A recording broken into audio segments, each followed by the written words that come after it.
Ground rules. Nothing really. If you have to go use the restroom at any point, you can just do it here. Yeah. We'll either like pause or there's times where I'm just like blah blah blah talking about the plot. So gotcha. Okay. Okay. And then if there's something you're like, oh, I want to add on to that, you just give us like a 2. Okay. Cool. And if you do leave, there's a lot of shit talking. So much shit talking. Perfect. As soon as you get out of here. I'm so sorry.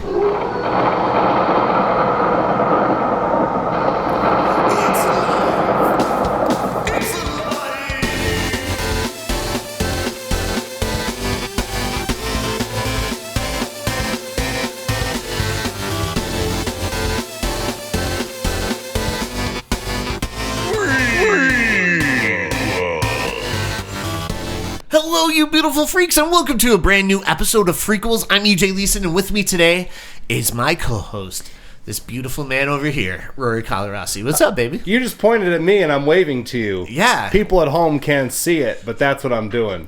We can't sit by each other anymore, just due to our hatred of each other. I thought it was because we were too handsy.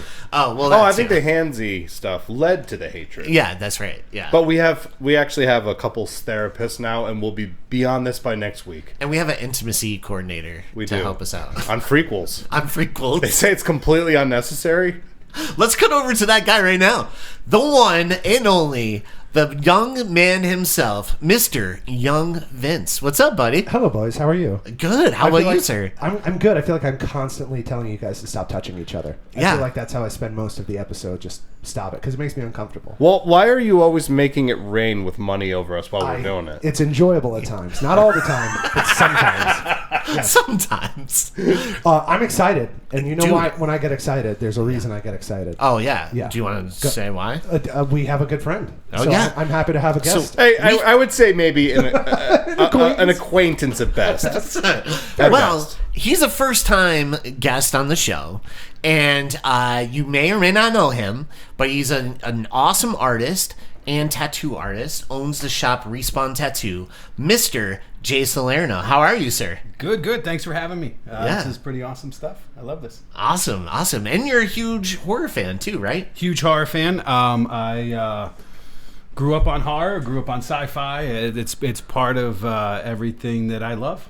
Awesome. And I try to put that a little bit into my work as I can. Yeah. You also tattooed my sister, friend of the show, Caitlin Reckless. Yes, I did. Yeah. And it's funny because long before she got that tattoo, she's like, you have to meet this guy named Jay Salerno. And I'm like, why is that? She's like, he loves horror movies and he's like you. And I was like, wow, you must be really fucked up. He must be homicidal. Didn't she mean horror movies? Horror movies. Horror movies, yes. Horror. Like horror. Yeah. Horror. 3 R's. Yeah, we're... Have you done work on Vince at all? Or no? Yeah. Yeah, of course. He did my Grim Reaper. Oh, He did sick. Mandalorian. He did my patch there, and I think... Oh, he did my pineapple. Pineapple's my favorite. That's one of my favorites, yeah. I like the work he did on your penis. He wrote dictionary on it. It was a small project. Took 10 minutes. I got in, I got out. That's a record. But you have to go to his shop because like the horror lovers that you guys are, as soon as you walk in there, it's like a little slice of heaven for you. He's got Creature from Black Lagoon. He's got some artwork. We got everyone. He's got everyone, the artwork from Alex Gray. It's a pretty cool setup. The Creature from the Black Lagoon works there. He does. Does he? He does. How does he tattoo with those fish hands? Very delicately. Wow. Pops out of the fish Wow, tank. that's the kind of quality you get at Respawn. They took monsters and they reformed them. Yes. He mostly does his work out of a fish tank. So that way he It's keeps actually a fish tank when you come in. They like wheel it in next to your chair. Yeah. And then he gives you a lot of small talk. Yeah. Yeah, what's it like being above water? What's your favorite tattoo you've ever done? That's such a hard question. And So did you many people steal it ask to that, do it to yourself? So many people ask me that, and it's man, so many people I meet that have interesting stories that get these tattoos, and there's just personal tattoos that I've done that I just like, man, I really nailed that one, and I really like it. Yeah. But I really try to hit every piece as best as I can. So they're all my favorite. All my people are my favorite. All my clients are my favorites. You know, I try to make personal bonds with people, not just use it as a job. Can we have at least one name of a person that you don't like that goes in there? Or how about this? I probably have multiples, but that'll totally give me a lot of How trouble. about this? And you don't have to name. What's your least favorite customer? Hey man, I'm thinking of getting a piece. What would you draw? Like, hey, you do all the work. I'm coming with no ideas. What's your least favorite customer?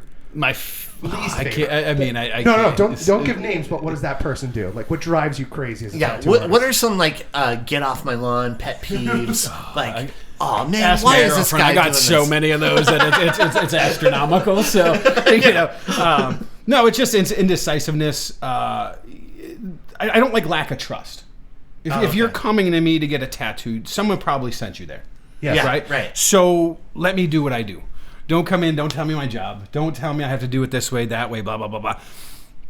Let me create something, and then we get into the details, and then I can do what I do. If you come in with 20 parameters of how you want this to be, but that's not how I work, then you may not get the best piece. Sure. Take away some of that creativity. I also want to say that when someone told me the first time I was supposed to go see Jay, they gave him the nickname of Gentle Jay, and I didn't kind of understand what that meant. And as far as tattoo artists go, Jay has one of the most gentle touches of any tattoo artist I've ever been tattooed by, which is fantastic. Yeah. I mean, like a gentle hand. You have a any gentle man hand, yes, that you've been touched by. Yes, there's a lot of men, and you've been the gentlest. No, I do. I actually do hear that a lot. Yes, it's amazing. He's a good guy. Definitely check him out. My nickname in high school was Genital EJ. I don't know why they called me that, but it was pretty cool. All right, yeah. So I relate. It's kind of the same. Yeah. Right. Sure. Yeah. Okay. But no. So what are like some other maybe like pet peeves? Like if someone comes in right Late. You show up being late, I'm yeah. already like, Oh, that's a okay, all Yeah. right. You're already starting off the session great. And You get like a call and you're like, car accident? Come on. No, if someone calls, Were there any fatalities? that's Get your ass in all here. I always tell everybody. Just give me respect. If you want respect, give me respect. Sure. Like showing up late or coming in. I've had people come in drunk where I'm like, obviously you can't get tattooed now. Or Yeah, sorry about that. Or they're so messed up on whatever they're messed up on. It's like, well, thanks for thinking about how I make my money, or how I pay my bills. And I'm It's sorry like, about that. Oh no, it only happened once. It's okay. Yeah. I don't know what I took. It's no commentary. It's what you didn't. It's what you didn't take. Yeah. There's not a lot that wasn't in my system that day. But it's no commentary on you. Correct. Yeah. But Yeah. Did you ever have any like customer come in and they're like, "There's a gremlin on that chair. I wish. I wish. There's a creature out there." There's a creature from the Black Lagoon. He's on that chair. That happened once, maybe twice. Once. Yeah, once. Okay. All right. Awesome. Vince is stepping out for a moment to go be a dad. I have to go pick up my children. Yeah. Oh my God. That's Dude, so I'm responsible. telling you, like the day that I told my kids to just turn around and forget me was the best thing that ever happened because I can just record podcasts Right. all Like- day long and eat pizza at like midnight. Yeah. No kids. Whenever people ask Why are me, you looking at me like that's wrong? No, I think that's great. Jesus. When people ask me, like, "Hey, do you have kids?" I go, "Most likely." Not anymore. Not anymore. What does that mean? Anyway. No, but Vince, we'll see you We'll see you. I'm trying to come back, baby. All right. Yeah. Hell yeah. Right. Hell yeah. Okay. So, Classic Vince. yeah. Do you have any questions for Jay too? What is your favorite horror movie? You asked me if I had questions, all right? I wanted to be. So, I have a question, okay? You asked me if I have questions. I have my own questions. Yeah. What's your favorite horror movie?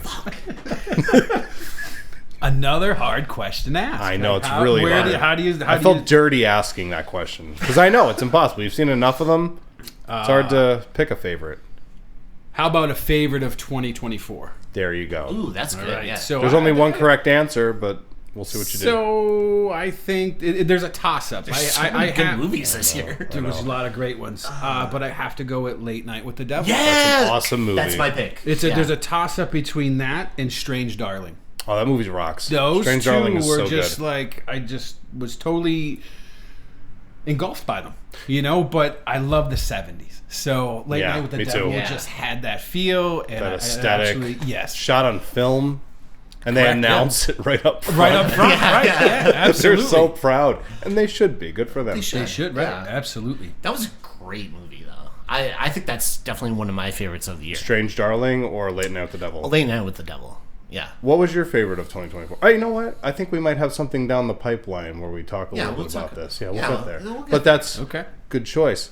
Yeah, I would say that's a solid choice. How about, like, growing up? Was there one movie that just seemed to, like, influence? Like, what was your gateway drug? My gateway drug was actually wasn't horror. It was fantasy. It was all the Sinbad movies. Nice. Jason and the Argonauts. Ray Harryhausen stuff. Harryhausen in that era. So that's where my love for creatures came. So my love isn't necessarily shock horror. Creature features. I absolutely love creature features. Yeah. And I think that's probably stems a lot from that. You're a real cool guy. Oh, I appreciate it. You're a very cool guy, too. I don't know. I'm not. I'm just... Do you want like a host job? Because we're just... Are you open? Are you free? Would you like to give up your tattoo business to host this show? Waste your time. No, but that's awesome. I feel like we've talked about, like, our gateway a little bit, like our first exposure. Heroin. Oh, for movies. Oh, for movies, yeah. But yeah, no, that's solid. I myself love creature feature films. Like, I love too. monster. It's like movies. A soft spot. Yeah. I swear to God, like, horror is the gateway drug for a lot of people who, like, grow to love cinema. It's true. Like, if you go through, like, some of the most important directors of all time, they call themselves monster kids. Okay. True story. Like Spielberg and, like, Martin Scorsese and Lady Gaga. Lady Gaga is the monster kid. Yeah, I don't she's know. Mother Monster. Mother Monster, right? Yeah. But I agree 100%. I have, like, a massive love for, like, the Universal, as he does too. That's what I was just about to say. Is that's what kind of led me into all the Karloff and Lugosi, all that stuff. All the Universal stuff is fantastic. Yeah, because it's unapologetic for what it is. Sure, absolutely. You know what I mean? Because like, sometimes they make horror movies now, and they're like, it's not really a horror film. And like, it's absolutely a horror film. Right, absolutely, yeah. Well, And I think you said this one time that directors are afraid to make film anymore. Make horror films? Just to make honest films. Oh, yeah. I say that a lot. I have some movies that I did see recently that I can talk about that very much are channel that. Visions, yes. Yeah. Do you want to start us off? No, I'm going to let the guests start. Oh, okay. All right. You son of a bitch. What are some movies you've seen recently? Okay. In theaters or at home, whatever. So I just recently, I think Vinegar Syndrome just put out a 4K restoration of The Keep. Nice. Michael Mann. Have you guys seen it? I don't think I've actually seen that. Man, it is a weird movie. Yeah? Yeah, we just watched it 2 nights ago. I said nice, and then I was like, wait, I didn't see that. Shit. Yeah. I'm just being agreeable. I'll lend it to you. It's pretty wild stuff. Yeah. Don't lend me things, because you'll never see it again. But what did we did go see Nosferatu. Absolutely loved it. Yeah? Yeah. Rock on. Loved it. Yep. What else do we see? We seen Substance. Awesome. Demi Moore. Hell Yeah. Oh So my good, God. right? Made me feel weird inside. Yeah. Right when that guy's eating chicken wings. Yeah. I was like, oh, it's like the grossest part ever, and the guy's just eating chicken wings, and I was like, oh, this is bothering me. That actually grossed me out more than like the body horror stuff. Yeah. That when you were talking before about like favorite movies of the year, like horror films, Substance is flirting with being my favorite movie of the year. Okay. I don't really like make lists really? like that. Yeah, I'm not like a list guy, but that was one that I like saw and I was like, oh, that was like a bullet right into my. Sure, yeah, absolutely. It was different. I didn't expect it. No, at all. It's so, and there's like so many layers to it too. Like it's not just like a splatter flick or like a body horror movie. There's actually like a lot of sadness the deeper you look into that movie. Oh, absolutely, sure. I always say that scene when she is about to meet up with her former classmate, and she's going to do the date, and she keeps like putting on the makeup, taking it off, and like resetting it, and like time is just like ticking away to the point where she just gives up. That's like one of the best scenes of the entire movie. I love it. Maybe one of my favorite scenes of the year as well, honestly. Yeah. And that's competing with Paul riding a worm for all you Dune Part 2 fans out there. Which were amazing. Those are great movies also. Yeah, man. Yeah, I love those. What else you see? What else have we seen? Let's see. When you say we, you're women, referring to your my girlfriend. Yeah. We love movies. We Yeah. watch them all the time, and she's super, like on super board. cool. She's like, she's into horror. She's into fantasy. She's, so we're always like, Siskel and Ebert sit next to each other. She's like, nah, I hate it. Anyway, Or like this one's good. those Muppets and the... Yeah, I can't remember their names. Yeah, totally. We're always heckling things. Women of the Hour. Did you guys see that one? No. So I don't want to mess up the plot, but it was based on a serial killer that was on the dating game twice. Oh, interesting. Oh, with Anna Kendrick. Yes. Yes, I did watch that. That was Really awesome. good. I really liked really it. good. Yeah, I really Yeah. back to the 70s feel. Like I just Yeah. love that era. So that had a good feel for me. That's arguably the best decade for film. I always say that to people. Is the 1970s. Yeah. You can't go wrong. Even And we're when still you- ripping the 70s off in a sense. Yeah. Oh, sure. But go on. Yeah. In the, another 70s one, Ty West, Maxine. Yes. Maxine. Fantastic. You loved it? So Yeah. Loved it. Yeah, loved it. We just got to meet favorite Ty of the West. trilogy. I did. Yeah. Did you? I did too. Oh, did you? Monster Mania. Really? Yeah, 63, Oh, shoot, was it we were 63, there. We were 62? there on Sunday. We Yeah. were there too on Yeah. Sunday. What? Are you Yeah, our serious? paths probably. What? Yeah, totally. No yeah. way. He probably saw us and he was just like, nope. And- Well, I didn't meet Jay till now, so Yeah. I get it. So it's really- excuse, but I'm gonna pass. So the hatred is for me. But you saw Maxine. That's awesome. Yeah, loved Maxine, and then we actually went back and we did just revisiting some early stuff. Innkeepers, early Ty West, House of the Devil. House of the Devil's so good. Loved them. That's great. Loved all this stuff. Love Yeah. all this stuff. What else did we see here? I'm trying to think of. I know there's other ones, and I'm drawn That's a okay. blank. I made my little list here, and then that's what I keep looking at. You're good. But That's a solid list. Yeah. Want to hear what I saw? Yeah, let's hear what you saw, you So bastard. I've seen a lot of movies. Well, I don't have a father, EJ. The joke is he's dead. So what I have is a list of movies that I thought I was being pretty cool about because I've seen a lot of stuff recently, and I'm like, don't go in there and burden the audience with a giant grocery list of movies, and I'm doing it. I'm just doing it. Launch it. All right, so I watched Send it. My Own Private Idaho. Oh my god, love that movie. Yeah. Keanu Reeves. Maybe my favorite Keanu Reeves performance. He's so good. Yeah. He's great in everything. But he's like Exceptional exceptionally in that. dialed into Yeah. that material. Because I River liked Phoenix. River's River Edge Phoenix, a lot yeah. too. Yeah, he's really good in that. But Yeah. this movie just, I felt like there was so much like personality and it was so specific and And Dracula. wolves. You call that music, dude?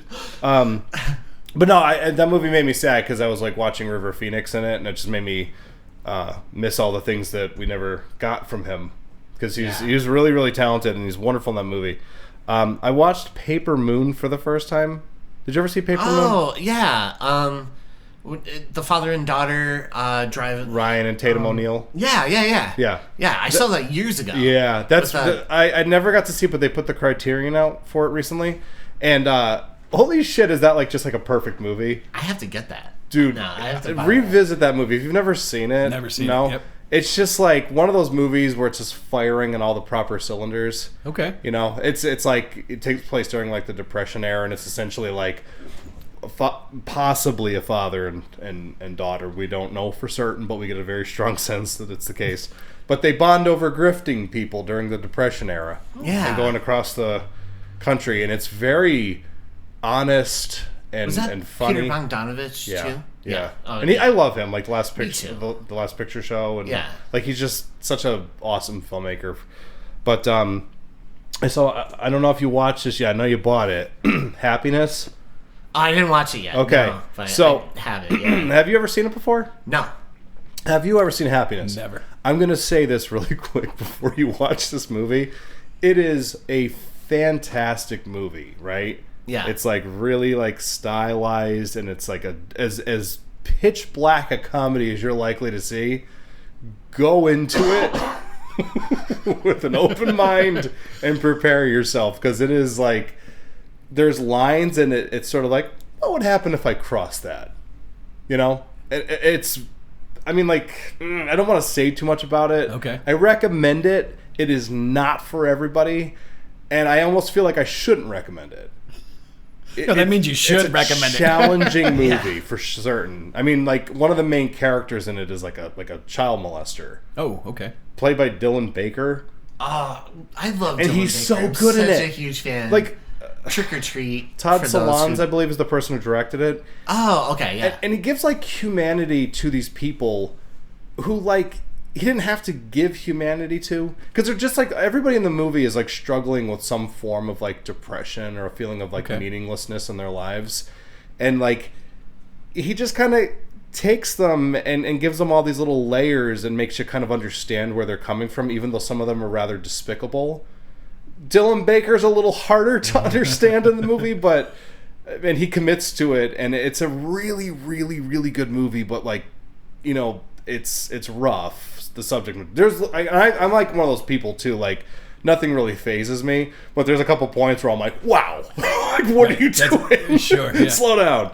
But I commend him for just, like, making a film. Right? Like, he's like, this is what I wanted to say, this is what I wanted to do, and I think he did a really good job with it, but, you know, you just want to punch every child molester in the face. That's the only thing that's happening in the movie, because you're just like, man, I'd like to fuck that guy up, you know? Sure, right. But anyway, there was that, and then immediately after that, I watched The Autopsy of Jane Doe. Oh, yeah. Did you ever see that? Neil Hirsch and Brian Cox. Brian Cox? Yeah, it's awesome. Yeah. It's really good. I love movies that give you, like a mystery, like, piece by piece, very slowly. It's a very mannered movie, and, like, you know, you find out, like, little things throughout her body that ask these questions where you're like, how the fuck is any of this going to connect? Yeah. And then it does, and it's, I mean, like, where it lands, I'm not over the moon about, but, like, I really liked the journey to get to that part.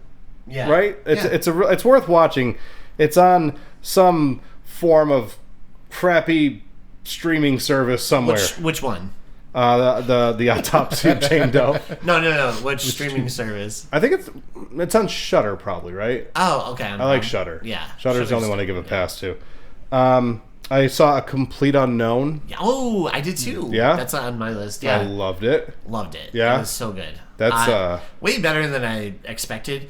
And I have to say this. The guy, what's his name, who played Johnny Cash? What's his face from Creepshow? Boyd. What's his last name? I forget. O'Halloran or something like that. No, it's it's the guy from Holbrook. Boyd Holbrook. Yeah. Right? The kid from Hal Holbrook. Yeah, and he was in Logan. He was like the bad guy in Logan and stuff. Well, he crushes it as Johnny, like, Cash. Like, I think James Mangold was probably like, oh shit, I should have waited and made Walk the Line with him, because he is so, he's really like, good as Johnny Cash. He channels unbelievable. He channels a little bit of Walk the Line in that, because that song, It Ain't Me, Babe. Yeah. That he has Johnny Cash and Reese Witherspoon sing that song in very similar framing, and then he has Timothée Chalamet and her name I'm skipping. Joan Baez is the real person's name, but the actress is escaping at the moment. Her name. But is it Timothée Chalamet? Is that how you say his name? It's something like Chalamet. Yeah, I saw that. That's amazing. No, but he's like the actor that has surprised me the most within the last couple of years. He is outstanding in this movie. So good. There's a moment where his entire career changed for me. It's in Doom Part 2. It's when he's like goes up in front of all those people and starts like, fuck you. Yeah. I don't think that's a line in the movie.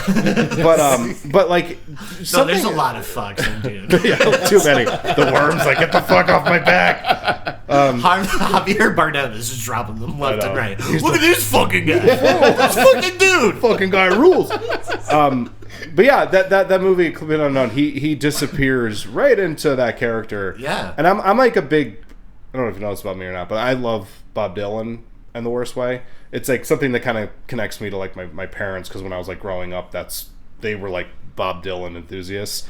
So like I'm watching it and I'm thinking like, are they going to get it? Like, is it gonna be like a bad impersonation? Is it gonna? and they just crushed it. It's so He's so perfect. good. And Norton is outstanding in it too. He's so good. And just the entire cast, like I feel like that is a really well made movie, and I feel like it's definitely worth checking out, especially if you're a Bob Dylan fan. Or just like, well, here's the other thing too. Rock biopics kind of are tired at this point for me. Like, Right. I generally understand, like, the person's rise to fame. They get into drugs and alcohol, and they have a downward spiral, and then they got... Like, you've seen a lot of that, and the movie Walk Hard has completely ruined it for me. Like, the Dewey Cox movie. Like, I can't watch movies like that anymore without just immediately... we saw that Bob Marley movie, and there was more than a few scenes from that where I'm like, that's in Walk Hard. Yeah, because they make fun of it because it's so specific. But I love the angle they took with this movie wasn't necessarily about... like Bob Dylan, like analyzing him, but more like him introducing like a new sort of sound into like music and in a sense change it, but like firmly believed in it, knew it was coming, knew he was going to get like a lot of pushback from people on it, and like he just that scene at the end, I don't want to ruin it, but that concert that he does at the end is so powerful because the guy just saw something, like he understood a change in music was coming, and they're all just like, fuck you! It's just like, I don't know, hear it out. But I loved that movie, so I have a few more, and I'm just going to blow through them really quick so you can get to yours. That was just one of mine. I saw Baby Girl. Anyone see that? The Nicole Kidman flick? Oh, no. Was that good? Nicole Kidman constantly... She's like a perfect actress. Yeah. She really is. I always forget how good she is because she's almost boring because she's too good. If that makes sense. Yeah. Like, I just know she's going to be great. She's always great. Yeah. And this movie, man, like, there's stuff that she does in it where I'm like, you are fearless. Like, you could throw anything at that woman and she'd just be like, okay. And just be very charming about it. Is that a sequel to Baby Driver? It is. Okay. It is. That's yeah, it's... It's pretty good. Actually, I'm going to commit to this. It is a sequel to Baby Driver. Go watch it. They're the same movie. But no, it's really good. But is the soundtrack just as good? It is. It is. All right, I'm in. It's great. It really is. But it's definitely one of those like what you'd call like a grown-up movie. Like, I know I was talking to some of the ushers at Cinemark, and they were saying that like a lot of elderly people were coming out and they were very angry about this movie. Oh, wow. Because they thought it was going to be the new like Nicole Kidman. I think they were thinking like Cold Mountain, and instead it's Nicole Kidman having a weird sex kink where she likes to be dominated and has like an affair with like a young early 20s guy and you're just like watching it and you're like, oh, this is kind of dissecting that whole idea and, you know, exploring sexuality. So these old people are probably like, what the fuck is this? Jesus Christ. There's no driving in this at all. I thought this was a sequel to Baby Driver. My nephew was in that. He's a sex pest. He didn't make one Mike Myers joke at all. Not one. I went and saw Nosferatu again, but I saw it in IMAX this time. Yeah, how was it? Is that a big difference? Awesome. Big Really? difference. Very big. So I already talked about Nosferatu enough. One of my favorite movies of the year, and I don't give a fuck what anyone says. Sonic the Hedgehog 3. Oh my god, that's on my list too. Yeah, man. What a wonderful experience that was. That movie is awesome. Is freaking amazing. Yeah. Like, and it has no right to be as great No. as it is. No. And the messaging in it, too, you're like, oh, that's like what you should be teaching kids. Yeah. You know what I mean? Like in the sense of it being like about like not letting hurt define you and change you and how you have to be like strong. And it's so beautifully told. There's a scene in it, and again, don't want to ruin anything, but you know what I'm talking about because you've The seen scene it. on the moon? Yeah. Yeah. It's which sounds ridiculous. It sounds ridiculous, but it's so good. Yeah. It's like I love like when I watch like because we see everything, we try to, and I love when I see like a kids movie where I can just see the filmmakers being like, I want the kids watching this movie to all turn out okay. You know what I mean? Like it's like I'm gonna give them good morality and stuff, and it's really a great movie. Last couple, I saw The Brutalist. yes. It was awesome because I had to drive to New York City to see it because there's not a lot of theaters showing it. I think it's like a very, very limited number of theaters showing it. Okay. But it was awesome because they showed it in 70 millimeter. Oh, wow. And it was in VistaVision. So the movie itself is like almost 4 hours long. There's like an intermission in it. But the movie itself, it's very like, you know, it's very much like an epic. But it was shot for like $10 million or something like that. Wow. And you're just like, why are certain movies so expensive? And then you have like movies like this that say and do a lot more that are, you know, it's Incredible. suspicious. It's Yeah. I don't know, but It is weird. It is weird because I went. Something else just came out and it was made Godzilla for like, -1. Yeah, It was like that. $15 or $16 million, and you're like what? and And, then- they spent like $400 million on like Indiana other Jones stuff. or something, Yeah, and you're like, where did that money go? I feel like someone's lining their pockets. 70 millimeter though was really an awesome print. It wasn't like scratched up or dinged. It seems like they were really taking care of it. But the movie actually just won Best Picture at the Golden Globes, Nice. so it's worth watching. And probably it's a flop, kind of. But also probably my favorite soundtrack of the year.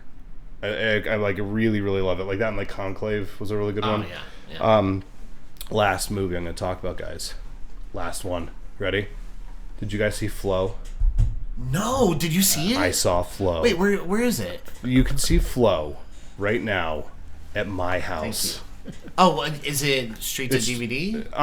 Right now Oh, it's not playing in theaters. It's like they put it on like Amazon Prime. Oh, It's okay. like literally the only way that I could see it. That's awesome. I can't wait to see it. I have Prime, so I'll Do definitely you? watch it. Yeah. Yeah. They just put it up. I think like Monday night. So I watched it yesterday, and let me tell you guys, this movie stars a black cat that looks Yeah. exactly like my cat Ella, Yeah. to a T. So much to the point that I've been sending people random messages with side by sides. I'm like, my cat is starring in movies, Go see Flo. but it's literally her, like the cat befriending other animals and floating around on a boat. I think it might be like influence a little bit from like the Noah's Ark story. Oh, okay. There's some like little things like that in there. Some people might say like it's about global warming, but I think there might be some little bit more depthful commentary going on in there. But Flow fucking rocks. Yeah. Do you think it will be Criterion? Well, it was made by Janus. Film. Yeah. Right. And like at the very front of it says like the Criterion Channel. Oh, so, okay. So there's a good chance. I think yeah, there's a very good chance that will be within the collection soon enough. But yeah, other than It's a Wonderful Life, which I just rewatched, we are, caught up on what I watched. All right. Well, here's what I've seen. I only saw. I love that I left and came back, and you're still on this. Well, yeah, I saw Sonic 3, talked about it. A Complete Unknown, talked about it. And I just recently watched the Hobbit trilogy again with Director's Robin. cut? And it's amazing. Director's cut. Oh, no, we just watched like the theatrical versions. Oh, okay. But still You amazing. didn't, I love. you didn't have like 14 good. hours to waste. Oh to no! watch the- I mean, the I director's would. cuts? I know you would. But I like so. This is Robin's first time watching them. Okay. So I wanted Oh, her to be wow. like her to be bored by how long. By how long it is? I Yeah. mean, it's enjoyable. Right? No, I would. I love them. So I think the wife and I watched the Two Towers director's cut. and Yeah. it was close to like 4 hours. yeah. Oh, that's so good. Oh, that's awesome. Good. Yeah, I love Lord of the Rings, Any and of them. so And all of them. yeah. So Robin's like watching all of them for the first time. So yeah, it's pretty cool. Who's your favorite character? She have one or no? In The Hobbit, it's definitely Bilbo Baggins. I'm such a fan of the actor's performance. He has like all these great nuances that like every time I watch it, I'm always like watching him, and he just has so much. Yeah. He like gave like everything. Yeah, good Like, he's so casting, good. too. Yeah, he's amazing. Lord of the Rings, I was always a Pippin fan. Everybody loves Pippin. Yeah, Pippin rules. Chris Sheeran, shout out to him. He just watched the 4:30 movie, which I still have to watch, but he was like, oh, it was so cool to, like, he brought up our movie played there, Burden of Beauty. Uh-huh. Rory's, who wrote and directed Theatrical it. feature. Did you Yep. see that? Okay, Yeah. good. So he was like, yeah, it's so crazy we were there. Yeah. And he was like watching the movie and he was just like couldn't help but think of like, he was like, oh, I know that location. He's like, where you guys got your picture. And he was like, just like, it was so cool to see it. He's like, you have to watch it because I think you're going to freak out like watching. And I was like, yeah, I'll have to check it out. For sure. I recommend it because I did watch it, and it's probably one of Kevin Smith's best movies in a while. Yeah. So Vince was here the whole time. And so, Vince, how about you? What movies have you seen? I've definitely been here the whole time. I just saw the new Jason Bateman movie, Lone Passenger. It was that Netflix special where he's in the airport. Yeah. That was really good. Carry On, right? Carry On. I think. What did I say? Lone Passenger. Yeah. Which sounds... kind of... It fits. I'd watch that movie too. Yeah, me too. I saw that, and then I recently rewatched, me and Rory were talking about this. Boogie Nights is great just... movie. P.T. Anderson just... that guy's going to make it, I think. He's going to do something.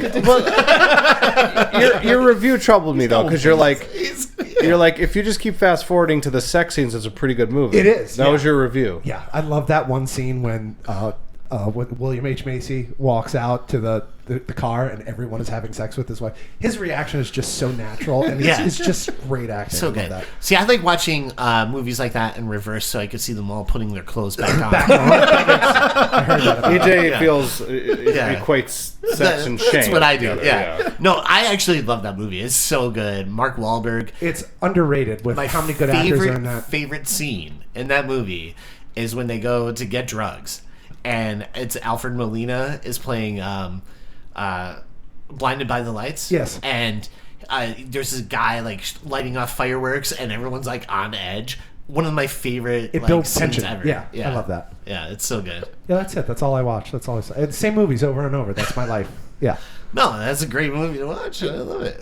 And I feel like Julianne Moore is she's a star. in that Yeah. too. Yeah, Heather she's so Graham. good.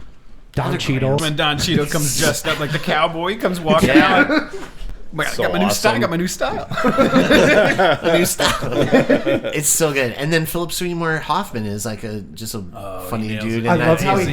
he has. I remember listening to an interview and Seymour Hoffman just called P.T. Anderson. Was like, "Hey, I'm going to do a voice," and P.T. Anderson was like, "What? You're going to do what?" He was like, "I'm going to do a voice. I'm going to do this thing." And to have the trust of like, "Okay, man, go ahead, do your thing." It's just awesome. I love when they collaborate like that and they allow stuff to happen. Yeah. I think that was like his breakout too, Philip Seymour Hoffman. All right, so without further ado, let's get into the movie. This movie was picked this week by Jay. And Jay, do you want to tell us why you threw this one out there? This one, you guys were asking earlier about being, influences. I remember this one from when I was a kid. Yeah. And I love short stories, one. And Yeah, two, me too. everyone was just, every story was so wild, you know? It just brought me back to being a kid. Sure. And that's when I still love movies, but that's what made me want to do this one. Like an early start. Exactly, yeah, Yeah, absolutely, if yeah. that makes sense. But yeah, I mean, I remember watching this with my old man, and just being like, "Wow, like what's that rabbit doing?" Like, what is this? Like I didn't understand. Was it 86 or 83? So yeah. I was so young watching it, but I was just like, "Whoa," Yeah. like totally brought back, But yeah, and then when you start to dissect it, you look at all these great directors that did these short stories. I know, isn't it it's unbelievable? like, wait a minute, how did they get all these guys together? Yeah. But yeah, that's essentially why I wanted to pick it. I think there's many layers to it. Each story has many layers to it, and then obviously the Twilight Zone itself. Yes. That's iconic stuff. So On the director's front, it's crazy because they got Steven Spielberg, Joe Dante, John Landis, and fucking George George Miller. Miller. Yeah, I know. What a grab! I mean, Steven Spielberg is no schlum I don't. either. Who's this? I don't know. He Who's sucks. Steven? But no, but seriously, all of those directors in that time, it's kind of crazy. You can expect the other three together for some reason, but George Miller just strikes me as like, I don't know, like he's barely human or something. But I love him, so it was cool. Like I haven't seen this movie in a long time. Like I was probably like a little kid the last time I watched it, and I saw that name come up on the screen. I'm like, fucking George Miller did that? It's funny because Jay asked me, I popped in the store the other day, and I said, he asked me, did you ever see Twilight Zone, the movie? And I was like, no, I never saw it. And then rewatching him, I was like, I definitely saw it. Yeah, he saw that on like USA late at night. This was definitely on. Yeah, this is again like a movie I saw as a kid. I think it was on HBO like all the time. Yeah. So I would just catch it a lot. Yes. I mean, especially, I mean, we'll get to it, but my favorite stories are definitely more towards the last two. They're so good. Especially the last one's probably like one of my favorites. Those are my least favorite. Fuck you. So sorry. That's what they said. They actually said that those two were the lead. Oh no, I'm sorry. It was Spielberg's and some. Who was it? Spielberg and. Landis? In Landis, I think, where they consider them to be like the worst episode. No. Oh, I feel like all like- the stories work really well. Yeah, I feel like for me, being the young kid I was, like the last two were like, oh, this is some crazy shit. Landis and Spielberg. I'm sorry. Those two. Yeah, were criticized. I don't know why. Being like an adult and like kind of rewatching Kick the Can, now, that's obviously such a As a child, lighthearted- yeah. As a child, you're like, Fuck whatever. this. You And know, it's watching not- it now, you're like, I want to go play Kick the Can. But it's just like, yeah, like watching it now, you're kind of like, oh wow, this is like really heartwarming and well done, and it's Do you awesome. think Spielberg was having his midlife crisis when he was filming that, like Might we have. probably are now? Yeah. It's crazy that on the revisit of it, that movie or that segment really stood out, and I was like, wow, I really love that a lot. So I just had to say that. Okay. How about you guys? Did you have like a favorite segment, or do you want to like just we'll get to the end. Okay, At the end, get to we'll that. go over that. All Let's right. just jump into this I was shit. going to say, I got 2 words and we'll get there. Tasmanian devil, but go ahead. Oh hell yes! Yeah. Yeah. Friend of the show, Tasmanian. Tasmanian devil. Here's a personal message from him. Hold on.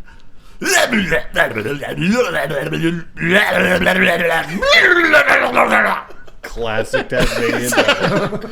Thanks for giving us that voice note, buddy. Yeah, he was great. Yeah, he Thanks, was great. man. So the film starts with CCR's Midnight Special, which I freaking love CCR. Yeah, And they're one of I the love greatest that bands song. ever. Yeah, so right from the get-go, like being a kid, I knew CCR from like Down on the Corner, and Swamp Thing 2 had like CCR in it and stuff. There's a bunch of songs on Dexter that they Right. use. And so I was like, oh, this rules. And so even like rewatching it, I'm like, oh, I forgot that was in this. You And weren't like, where the fuck is the Twilight Zone music? I was like, I'm okay with this.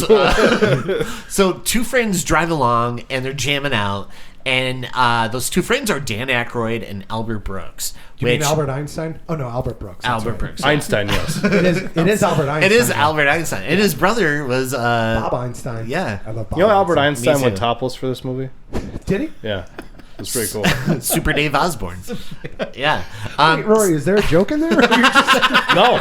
No. This is in the fun facts. You can Okay, good. look it up on IMDb. It's in the trivia section. Okay. So the 2, they're like, jamming out, and then eventually the tape kind of jams. So they start goofing around and, playing some trivia. And then Albert Brooks is like, hey, you want to see something scary? Wait, before you go forward into that. Yeah. That part where they're just like in the car and they're just doing like the theme songs. Like, Yeah. oh yeah, I know that one. That's what it probably sounds like when you and I have gone on like road trips. 100%. There was a time where we went on a trip to somewhere in New York. I think it was that record store in Vestal. Oh, yeah. But we Sound go round, yeah. Yeah. But the entire way through, we were talking about Star Trek. All the way down, we were just going over the original 60 show. Everyone in the car was fast asleep. And I'm like, I made me think of you when I was watching. I'm like, this is what we sound like. This is us in a car. Yeah. If the radio's... Well, no, the radio would The radio was be fine. It was fine. We're just But overly indulgent. Yeah. Book full of CDs, but you didn't care. You were just going to bullshit. Yeah. We're like, yeah, screw that. Let's just talk about Star Trek. Yeah. To To everyone's chagrin. But go and on. I Further proof love... that you 2 just love the sound of your own voices. What? No. Yes, we do. Yes, we do. Woo! So, like Dan Aykroyd is freaking awesome in this movie. I wish he was in it more. Yeah. Right. It's just like the prologue. I think that's basically. the thing. They're just giving you little tastes of it, like a drug dealer would. Just Yeah. like little, just try This it. is You're like gonna like this. prime Aykroyd. Like Yes. this is like he's so good in this. And to be fair, I think it's also prime Albert Brooks. Yeah, I think so too. So they're playing a game, and then that's when they go into the TV themes, and then they bring up the show Twilight Zone. They're like, "Oh yeah, I remember this episode," and they start talking about famous But they episodes. fuck up the shows and stuff. He's like, no, that was like, what is he, like Outer Limits? Yeah. or- Oh no, that one's Outer Limits. Yeah. And you're just, I like that because it's Where just the like time stops. Yeah, he's like, oh, okay. Okay. But how about you guys? Do you have a favorite episode of Twilight Zone, or like episodes that like mentionables that you like? Oh, like just Of from the original? actual show? Yeah. I'm always a big fan of that. I know it's such a cliche answer, but that Burgess Meredith one. It's a wonderful. Oh, yeah. It's a good life. That they talk about. Yeah. Yeah. Yeah, they actually talk in the The movie. eyeglass one. Yeah. Yeah. That's so, like, just a perfect setup. Yeah. And, like, that ending, you're just like, fuck. I remember Yeah. being, like, 11 years old and just watching that on the Sci-Fi Channel and feeling Yeah. so terrible for him. I know. He's like, I finally have time to read. And Yeah. his glasses break. I just picture myself with, like, stacks of movies and being like, this is next year, and this is next year, and then my glasses break, and I'm like, it's no fair. That's no fair. Anyway, how about you? Make it quick. Oh man, well, there's a lot that I like, but I would say The Burden of Beauty. No, I'm sorry.